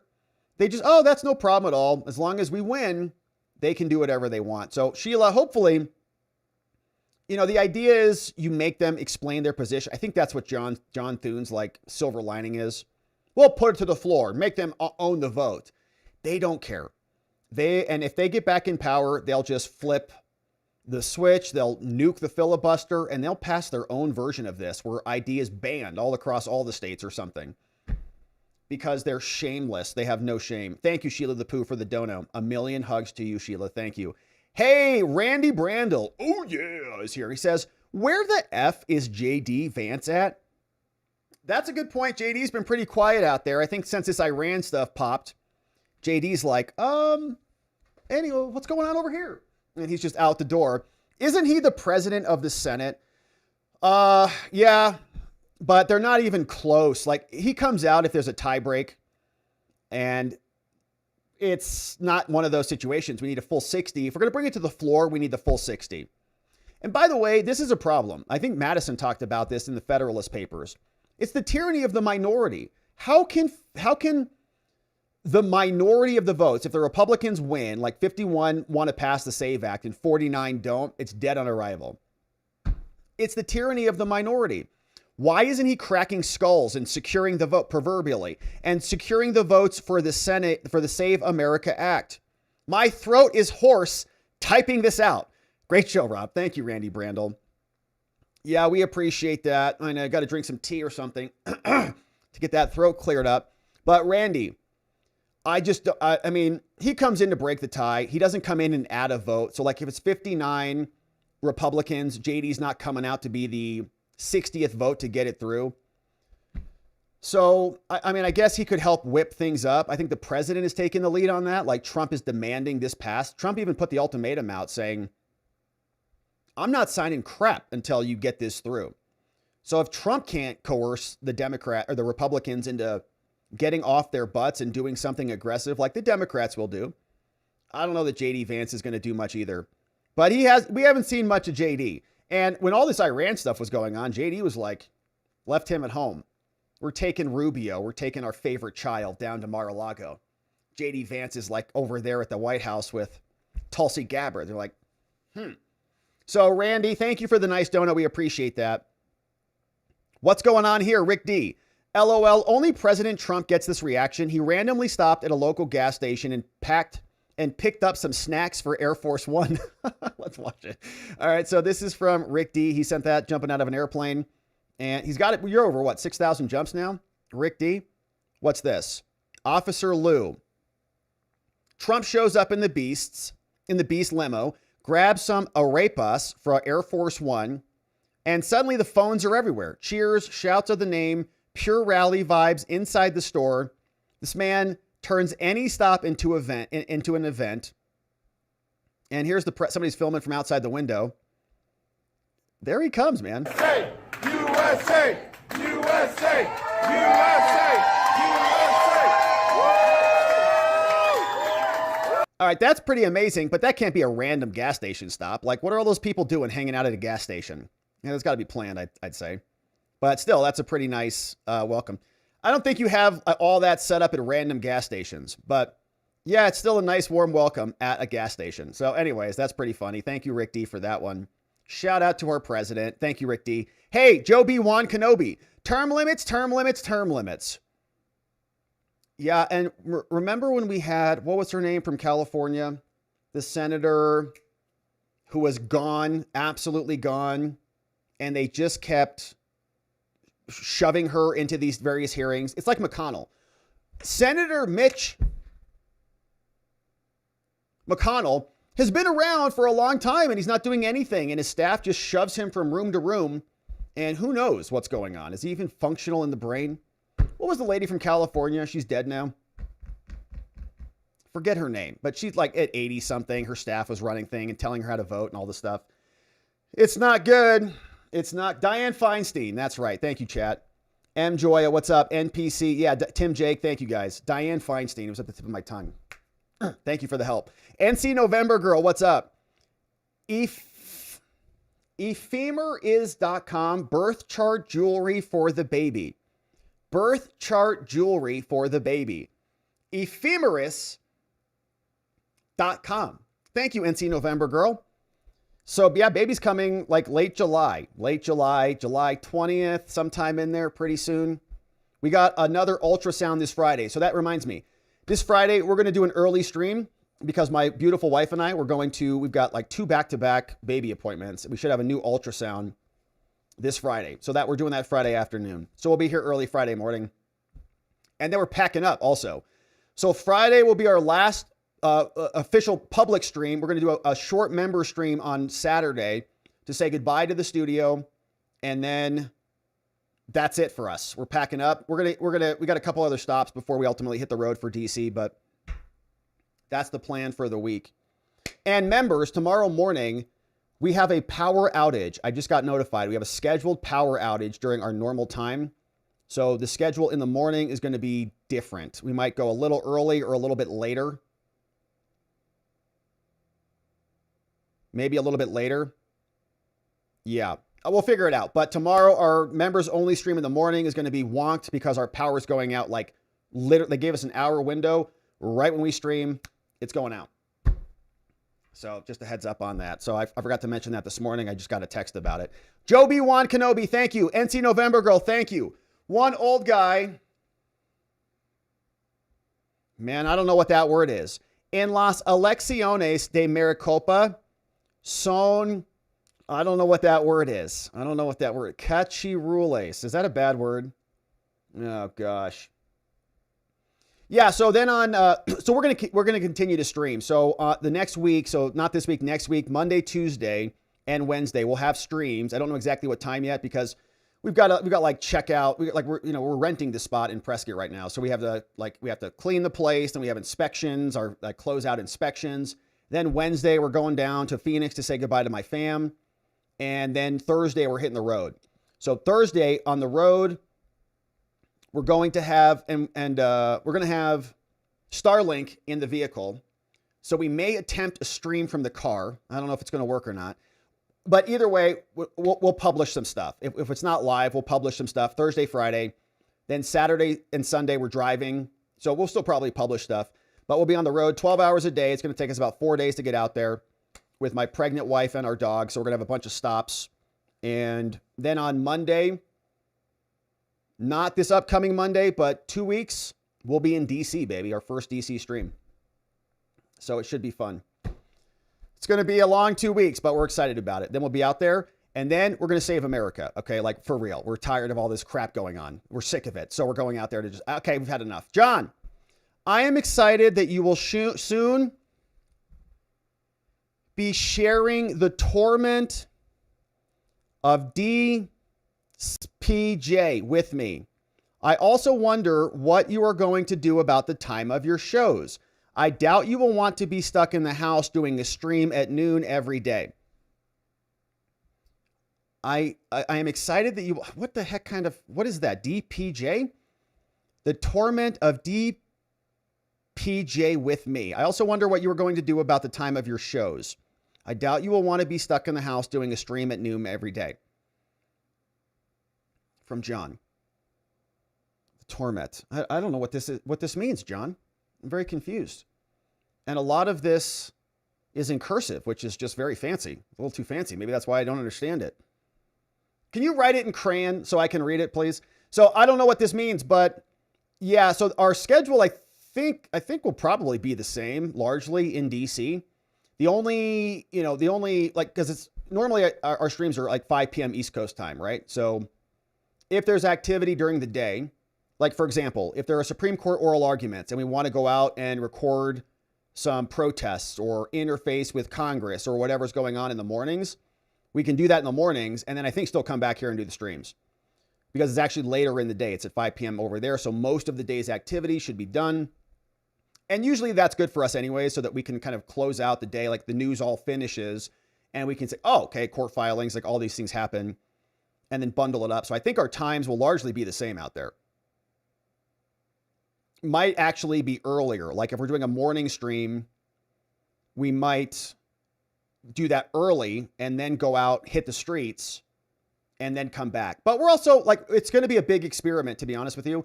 I have a bunch of ideas, but I don't know exactly like what you guys are going to want to see, what's going to work, what you'll be interested in, what you're going to hate, whatever. So we'll try a bunch of stuff. I'm thinking about getting a live stream backpack that has like 4 modems in it, and so we can broadcast constantly. Walk around, do stuff. I want to do some more pre-recorded stuff. I think it'd be fun, to do some maybe like a little less political stuff. That's like, going and exploring like Mount Vernon, Washington's house, going around, going to some museums, going inside the Supreme Court, kind of, recording what's going on in there, not in the, not in chambers or not in the courtroom, but you know what I'm saying? Like explore DC together, some more explore DC stuff, because I've been there a bunch, but I haven't seen a lot of it. So I think that'd be fun. Also, like, go check out the Federal Reserve, go check out the FBI building, go, maybe do some tours of various locations and do that type of stuff. I don't know. It's going to be fun. It's going to be a big experiment. So it should be fun. We'll see what you guys are into and we'll experiment and we'll figure it out together. It's going to be fun. John, but are you talking about the baby? Yeah, we also have a baby coming. So that's also coming in July. So that also might change the schedule and might change the plans a little bit, but who knows? All right. So thank you for that, John. Hey, King of Biltong is here. Are you looking for real food? Try some biltong made with clean ingredients and done the right way. At Biltong USA, we don't make processed junk at all. Check out Biltong USA. Use code Robert. You'll save 10% off and you'll get some delicious and juicy meats. Thank you, Biltong. Hans, what's up? When do you have dual party observers of signature matching? Well, I think you're supposed to have observers like dual parties most of the election, right? During the, like, especially, I think it depends, but especially during adjudication, right? You have like the one person processing them and you have the 2 people on either side of them watching. We saw that also on the screens. Okay, like 3 people watching the screens as people are processing them during adjudications. I think maybe not for every ballot, but for the ones that are under contest, I think you have them. Hans, psychological projectionist. So if you want to cheat, hire a private contractor. Yeah, and then you delegate everything to them. And then if somebody complains about the delegation, you say, well, they're private. Take it up with them. Or take it up with Maricopa, rather. One old guy. How many conspiracy theories have become conspiracy fact and articulable facts for probable cause? Well, in our opinion, a lot. But in the DOJ's opinion, very few. So it depends who you ask. But yeah, I saw a great shirt one time that stuck with me. It said something like reality and then conspiracy theorists. And there were like the tick boxes. And the conspiracy theorists had like all the check boxes, like tick, tick, tick, tick, you know, like they're right. I don't forget what the other category was, reality or something like that. But yeah, it always starts as a conspiracy theory and then you're completely vindicated. Conspiracy theory, the label is meant to dissuade you from talking about it. It's a pejorative meant to silence you and to stop your critical thinking. Same thing with you don't trust the science. What kind of a person are you? Right. We were right. You morons were the ones saying 99%. It stops transmission, blah, blah, blah. Turns out we're more accurate than they are. Thank you, one old guy. Very nice. Good to see you. Yeah, very nice. Hey, one old guy. Many states penetrated security of the back door of the 2020 elections in many blue states and counties. Well, yeah, and we saw like in Georgia yesterday how they said that they're on old software. They're not even on the current software. So no, there's no security vulnerabilities. Okay, well, how come they had to update the software 4 times? Is it new features or are they fixing vulnerabilities? All software has a vulnerability, all of it. Apple has bug bounties, okay? Everyone has vulnerabilities in their systems, apparently except election machines. They're the only machines that are perfect and immaculate and nobody can do anything bad to them at all. Don't be a conspiracy theorist. Psychological projectionist. Calling it a conspiracy doesn't make it improbable. No, I think it makes it more probable. If the whole of government is coming out and attacking you and saying that you're a conspiracy theorist, first indicator, you're probably on the mark. Because they lie to us openly and nakedly. Thank you, psychological projectionist. Cecil says, what's up, indoctrination? We got 2 raids going on. Thank you both for coming on over here. Shout out to our indoctrination friends. Thank you to Cecil Says friends. Great to have you over here. Thanks for the raids. We appreciate you joining us. Gauntlet KI, check if Tim Burchett is in Tennessee during your trip. Yeah, this morning we kind of shared the path that we were on the member stream. And we got like 3 stops in Tennessee. We're driving a Tesla, so we got to stop a lot, which is good. Because, you know, when your wife's pregnant, she has to pee a lot. So it's going to be good for us. So I think it's 3 stops. It's like Nashville, maybe Memphis, Nashville, Knoxville, something like that. Maybe Tim can come out and say, what's up? Hey, one old guy. Who remembers the scientific method? Not Fauci. Hypothesis to theory, to test the theory, to true or not true. Yeah, same thing happens in everything to find what is true or not. Conspire means to secretly plan or plot something. Yeah, and I think, isn't there evidence that the word conspiracy theorist was like an intelligence agency label? They're like, uh-oh, they know we killed Kennedy. What should we call them? Conspiracy theorist. Oh, that's ridiculous. We would never kill Kennedy. And then it goes into the modern vernacular, and then anytime you are onto something, they just label you that. But yeah, the scientific method, basically they're asking you to abandon it. They're just saying, trust us, trust the science, trust the science. You're not a science denier, are you? Actually, yeah, we are. We are science deniers because you're not actually even performing science at all. One old guy, Senator John Thune, the goon, running the Senate, who's going to bring it to the floor for a failed vote and then say, job well done. Great job, John. John Thune is going to do one of those memes where it's like John Thune putting the medal on John Thune, like Presidential Medal of Honor. Congratulations, John. Did a great job on the Save America Act. Here, have a medal. Thank you, John. I like the medal. One old guy, Sacco Muhammad or Sad Sack or whatever, not a legitimate voter. And now he's been arrested for that. So that's good news. Or at least I think ICE nabbed that guy. Thank you, one old guy. Hey, Amuse on X, man. So friends, also check out Amuse on YouTube. Amuse on X and also Amuse on YouTube. Amuse is the man. And we appreciate you, Amuse. Thank you for all your reporting and your work. Bringing some good stuff to the fore. Hey, Trino Galaxy 8, and thank you for the dono, Amuse as well. Trino Galaxy is here. Rhinos are going to be the death of us. 8 months as a member. 1 more month. We got a full term here, Trino. I know. And they just keep getting reelected. That's why we need Paxton to throw out Thune. No more incumbents who are useless. Tillis's true self comes out once he's no longer running for reelection. And he's not alone. They all, I think, are of that mentality. E. Texley, how about the Save Texas Act? You know, right now, a guy from South Dakota and another guy formerly from New York City, but now of Palm Beach, but living at 1600 Pennsylvania Avenue for work, seem to think that they should work out a decision on who will appear on the November ballot as Republican candidate for U.S. Senator. Yeah. Well, we'll see what happens. I mean, if the SAVE Act doesn't pass, it's not signed into law. That was a part of Ken Paxton's offer.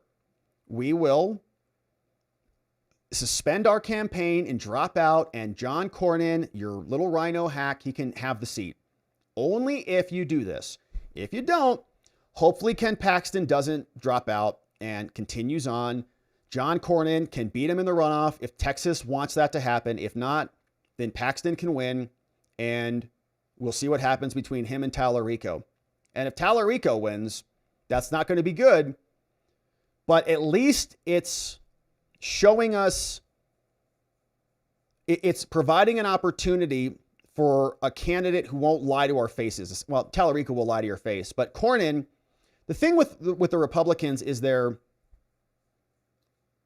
like dishonest to your face. They tell you one thing and then they get in, you say, okay, fine, he's going to do it. Then they get in, they stab you in the back. At least Tallarico will stab you in your face. Okay. So you can see it coming. The others won't. That's what's so duplicitous about them is the word. One old guy, Grassley, current pro tem of the U.S. Senate from Grassley. Oh, here's the word. Cachirules is Venezuelan political slang for fraudulent or deceptive actors. Wow, Grokpedia, thank you for that. Cachirules, there's a scandal back in 1980s. Amazing. Londo, hey, see my emails at your lawyer email. I did see those. I think, Londo, you sent in something about the battery for the Teslas. I ordered a Jackery, I think is the brand, a Jackery battery. So the Jackery battery, you can plug the Tesla, the Starlink into that and plug the battery into the Tesla. So you can have kind of a full power system, a full power suite while we're driving. So that's the plan, Londo. Thank you for the heads up on that, though. I'll get your emails as well. Thank you, Londo. And thanks for thinking of us and typing all that up. Rob, hey, what's up? CF Rob. Rob, can you give me a clip in the video that we saw of Chuck Schumer and Klobuchar confirming judges by unanimous consent, posted in the member chat? We gifted John to post it in Telegram. Man, I don't even know what clip you're talking about, Rob. Do we play that here? If I come across it, yeah. I'm not sure which one it is. Confirming judges by unanimous consent. Chuck Schumer and Klobuchar. Is this recently or back during the Biden years? Thank you, Rob. Thanks for the dono. And member chat, we gifted John to post in Telegram. Yeah, John. Rob, we'll look into it. Thank you for that dono and for the suggestion. Hey, Sheila Poo, 25 months. Congrats on the real baby, Rob. Thank you, Sheila. I know, coming soon. Look at this little fella. I don't know if it's a fella or lady or what. We don't know. We don't know. We're not going to find out the sex until that little thing comes out of there. Thank you, Sheila. Thanks for being here for 25 months. You rock. We appreciate you. Thank you for all your support and being a member for so long. KX250FMX, thank you for the dono. Here's a little cash to help cover some of your vehicle electric recharge costs on your trip to DC. You'll be passing through my neck of the woods. I'd like to pass my contact info to you. Yeah, feel free to do that. If you have a couple of minutes for a quick handshake and a personal thanks during your pit stop, it'd be an honor to meet you and the missus. Either way, I'm deeply thankful for your mentorship and wisdom. KX, man, that is such a nice thing to say. Definitely email me. Robert@spotlightlawyer.com is the email. And we'd love to make it happen. I mean, honestly, I'd love to meet you and shake your hand. It may be something like that. You know, if we're trying to make good time out there because, you know, we're kind of moving, obviously. But that would be awesome to be able to make that happen. So shoot me an email. Let me know where you're at. And then if it makes sense, if it's feasible on our route, that would be awesome. That would really be awesome. That would mean a lot.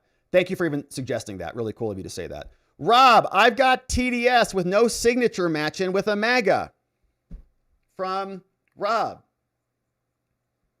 I've got TDS / no signature matching with a MAGA in quotes. Is that like a new song? Yeah, Rob, thanks for the dono. Jonah Finn, hey, 1 year. Happy anniversary to us, Jonah Finn. Conspiracy theory is deep state version of racist. Yeah, that's basically right. Conspiracy theory is a label to shut you up. Just like if you say anything like you're a racist. Okay, I'm sorry, I don't want to be a racist. I better not continue to say that. very obvious thing or whatever. Same thing with conspiracy theory. You question this? What kind of a person are you? You're not a conspiracy theorist, are you? Yeah, we are. Hey, Gerald Koth. Machines are updating to hide fraud better. No more ratio vote switching with continuous conversion. Integer only. Man, I've seen some weird stuff that is way above my head on how these things happen. I saw some chart. I should have saved it. I saw some chart where it was like wild. It was like there's algorithms that take like 1/10 of each vote, but not, and then they like reassemble them over here, and it's pulling from this. It's all super complicated, like calculus and quantum physics. And I was like, damn, if that's happening, if these things are doing that, or somebody put like a worm in or something, like as much time as we spend on these issues, I'm still like, I don't even know anything about that. You got to be like a computer programmer and like Albert Einstein or something. So sounds like that's what you're into, Gerald Koth. Integer only theft. Ugh. Hey, a Washington State Jags fan. You know, it's not just the non-citizens voting, it's the mail-in voting scam. Fake votes galore were clearly a major issue and an easy way to swing an election. Yeah, and I think I've shared this anecdote personally in Arizona. When I was living in Scottsdale, I had a house that I got from a guy who died in the house. Bought the house. And anyways, I got his ballot repeatedly, like every year. His ballot would come in. And if I was a dishonest person, I would just take it and vote it and send it right back in. But he was absolutely dead. But if you're kind of harvesting those votes, they get counted. And who's going to even complain? No one's going to check. It's not like a dead guy is going to go and say, somebody voted for me. So that's why the DOJ is suing to get these voter rolls to see if they're properly maintained. But I'm sure that's happened to you. You've got somebody else's ballot delivered to your house. Happened every cycle. New ballot. Not good. Hey, so thank you for that. Washington Street Jags fan in the house. Friends, very nice donos. Thank you for supporting us. Thank you for being here. Couldn't do it without you. And thanks for asking about our trip and for sending love on that. We got some comments on locals. Just another Albertan says, Rob, can anybody, federal, state, please charge Fani with criminal charges? I don't know, abuse of office, anything. Hit her with a RICO. There must be a ton of laws on the books that are applicable. Just find a J6 prosecutor. They know how to prosecute. Well, they're doing something in Florida. Apparently, there's a grand jury that's been impaneled, and they could do a whole RICO case. It's organized from the Biden White House, the White House counsel, Jack Smith's goons. You've got the J6 committee, many of whom were pardoned illegally, I would say with an auto pen, all in a giant conspiracy against rights under federal law. And they were all using and abusing their offices to take out their political opponents, all sharing this info on the inside. So that's a good start. Amy Ann, hopefully the stream is still working. It says it hasn't started yet. That's not good. Amy Ann, hopefully maybe it's working now. Hopefully you hit the refresh. Turbo, what's up? Says, considering the lack of chain of custody with Runbeck, if voters simply took a dollar bill from their pocket and wrote the serial number on the ballot and took a picture of the cast ballot, we would simply need to have a law firm like Harmeet's file an action to force the ballots to be published on the net so voters can find and audit their own ballot. The cheaters would have to consider that they could lose in court and their act of trashing conservative ballots would be exposed. Getting illegals off our voter rolls is only half the problem. We have to prevent the cheaters from swapping ballots also, because it's far more powerful in two ways. One, if you flip a vote, it separates the candidates by 2 votes, not 1. A 5-5 tie becomes a 6-4 win by flipping 1 vote. 2, flipping votes does not change the turnout figures, so there's no ridiculous 102% turnout figure that results from straight ballot stuffing. So flipping is far more covert. It is legal to do this in California. I and others have done it for the last 3 elections. I was confronted by the poll workers the first time I did it. I showed them the ballot. You didn't flip ballots. You're writing your dollar bill number on there. I showed them the ballot selfie law, and the law says that a defaced ballot still has to be counted, and they let me put it in the box. We all know that a US dollar bill has a unique serial number, are effectively impossible to counterfeit, and are distributed anonymously at any corner store in America. They are guerrilla ballot receipts. We have to think outside the box, Rob. That's a really good idea, Turbo. Yeah, and I don't know the legalities of that across the states. Obviously, we don't want people invalidating their ballots. But we had a similar situation where in Georgia, I think people were looking at the errant marks. Okay, like you identify the ballot because there's errant marks, and that's how they found that there were triplicates. Or like you vote for like, George Washington. You write in George Washington. And then you see, oh, that's weird. This ballot was scanned 3 times. It says George Washington on this write-in. 3 times. Like, who's doing that? Or some even more obscure name. And you say, oh, okay, it's times 3. So why was that scanned 3 times? Turbo. Interesting idea. Yeah, very interesting. If they're not going to do things to validate the outcome, maybe we can do that.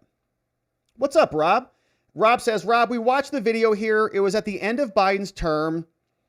The deal with Schumer giving 2 upper-level judges confirmations to Trump that were retiring and then didn't retire. Deal between McConnell and Schumer. So you're saying Schumer, what was the original question that you were asking? From Rob. Schumer and Klobuchar, and that was unanimous consent. Let's see. Do we have this here? Yeah, so I just did a search on it. Unanimous consent, Schumer on X, and I'm not seeing much here. Let me get rid of that word. See if this gives us anything. Donald, these are... Is it a Senate? Yeah, I'm looking for it. I'll see if we come across it, Rob. Thanks for the donos. But that sounds like an old video clip, so I don't think I have that like handy. But thank you for the nice dono. It was a deal between McConnell and Schumer. The deal was Schumer giving 2 upper-level judge confirmations to Trump that was retiring and then didn't retire. Oh, that was...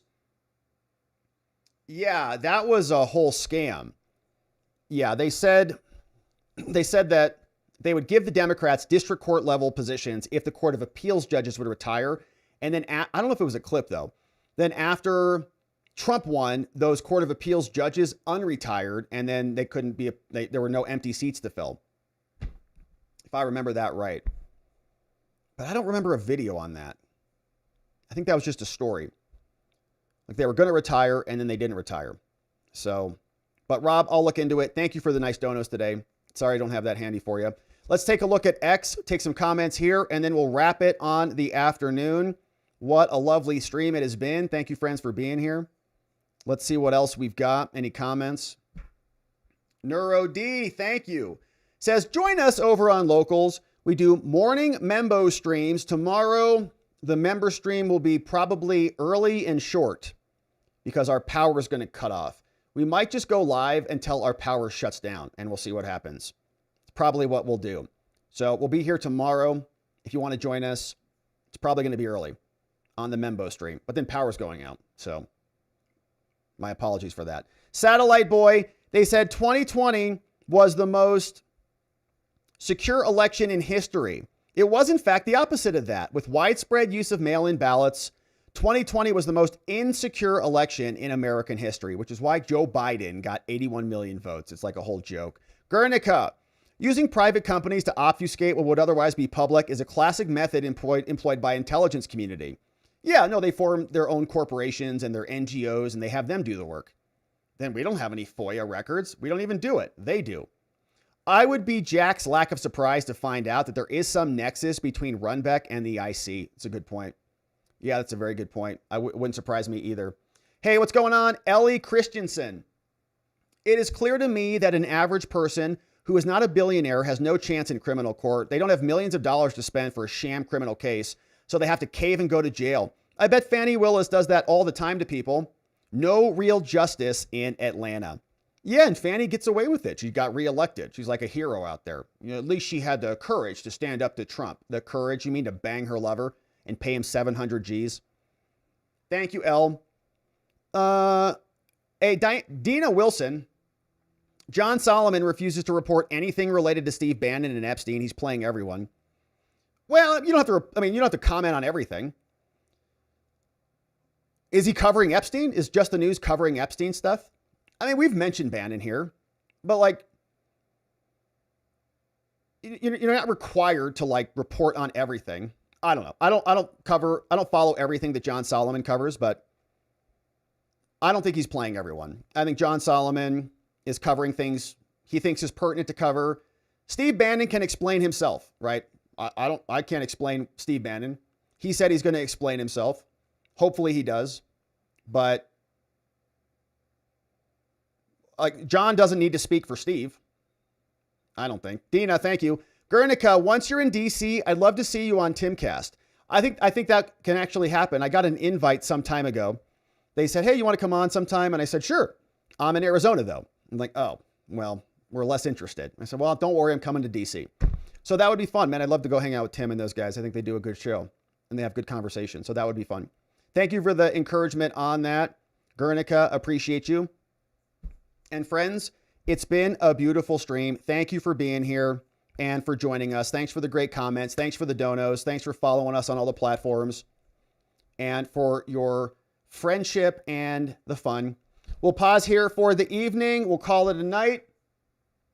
And we'll come back tomorrow and we'll get into it again. Before we close out the day, we'll wrap it up. We want to thank our amazing mods and meme smiths who keep things nice and orderly for us, including Muffin Rando in the house.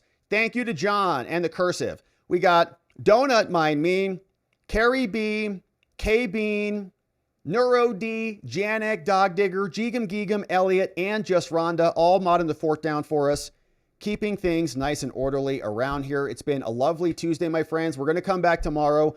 We're going to get into it again. And in order to do that appropriately, we are going to need to see you right back here so that together, with your help, we can shine that big, beautiful spotlight of accountability and transparency down upon our system with the hope of finding justice. Make it a beautiful night. Sleep very, very well. We'll see you right back here tomorrow. Bye-bye.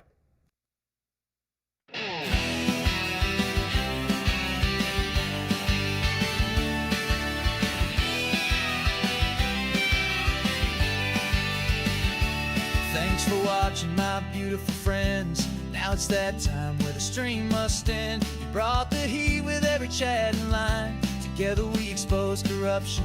One more time we dove in the truth where the media hides. Lit up the lies with receipts on all sides. The fight isn't over, but we made them sweat. We ain't done yet, no, not just yet. Because together we are watching the watchers. Truth on our side. Watching the watchers. We won't be denied. Watching the watchers. Eyes open wide. Fighting for freedom with nothing to hide.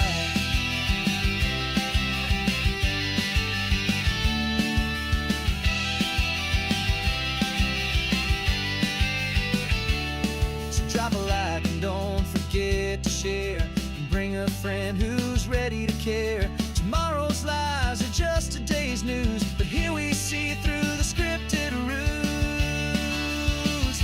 Together we are watching the watchers shine in the light. Watching the watchers defending what's right. Watching the watchers still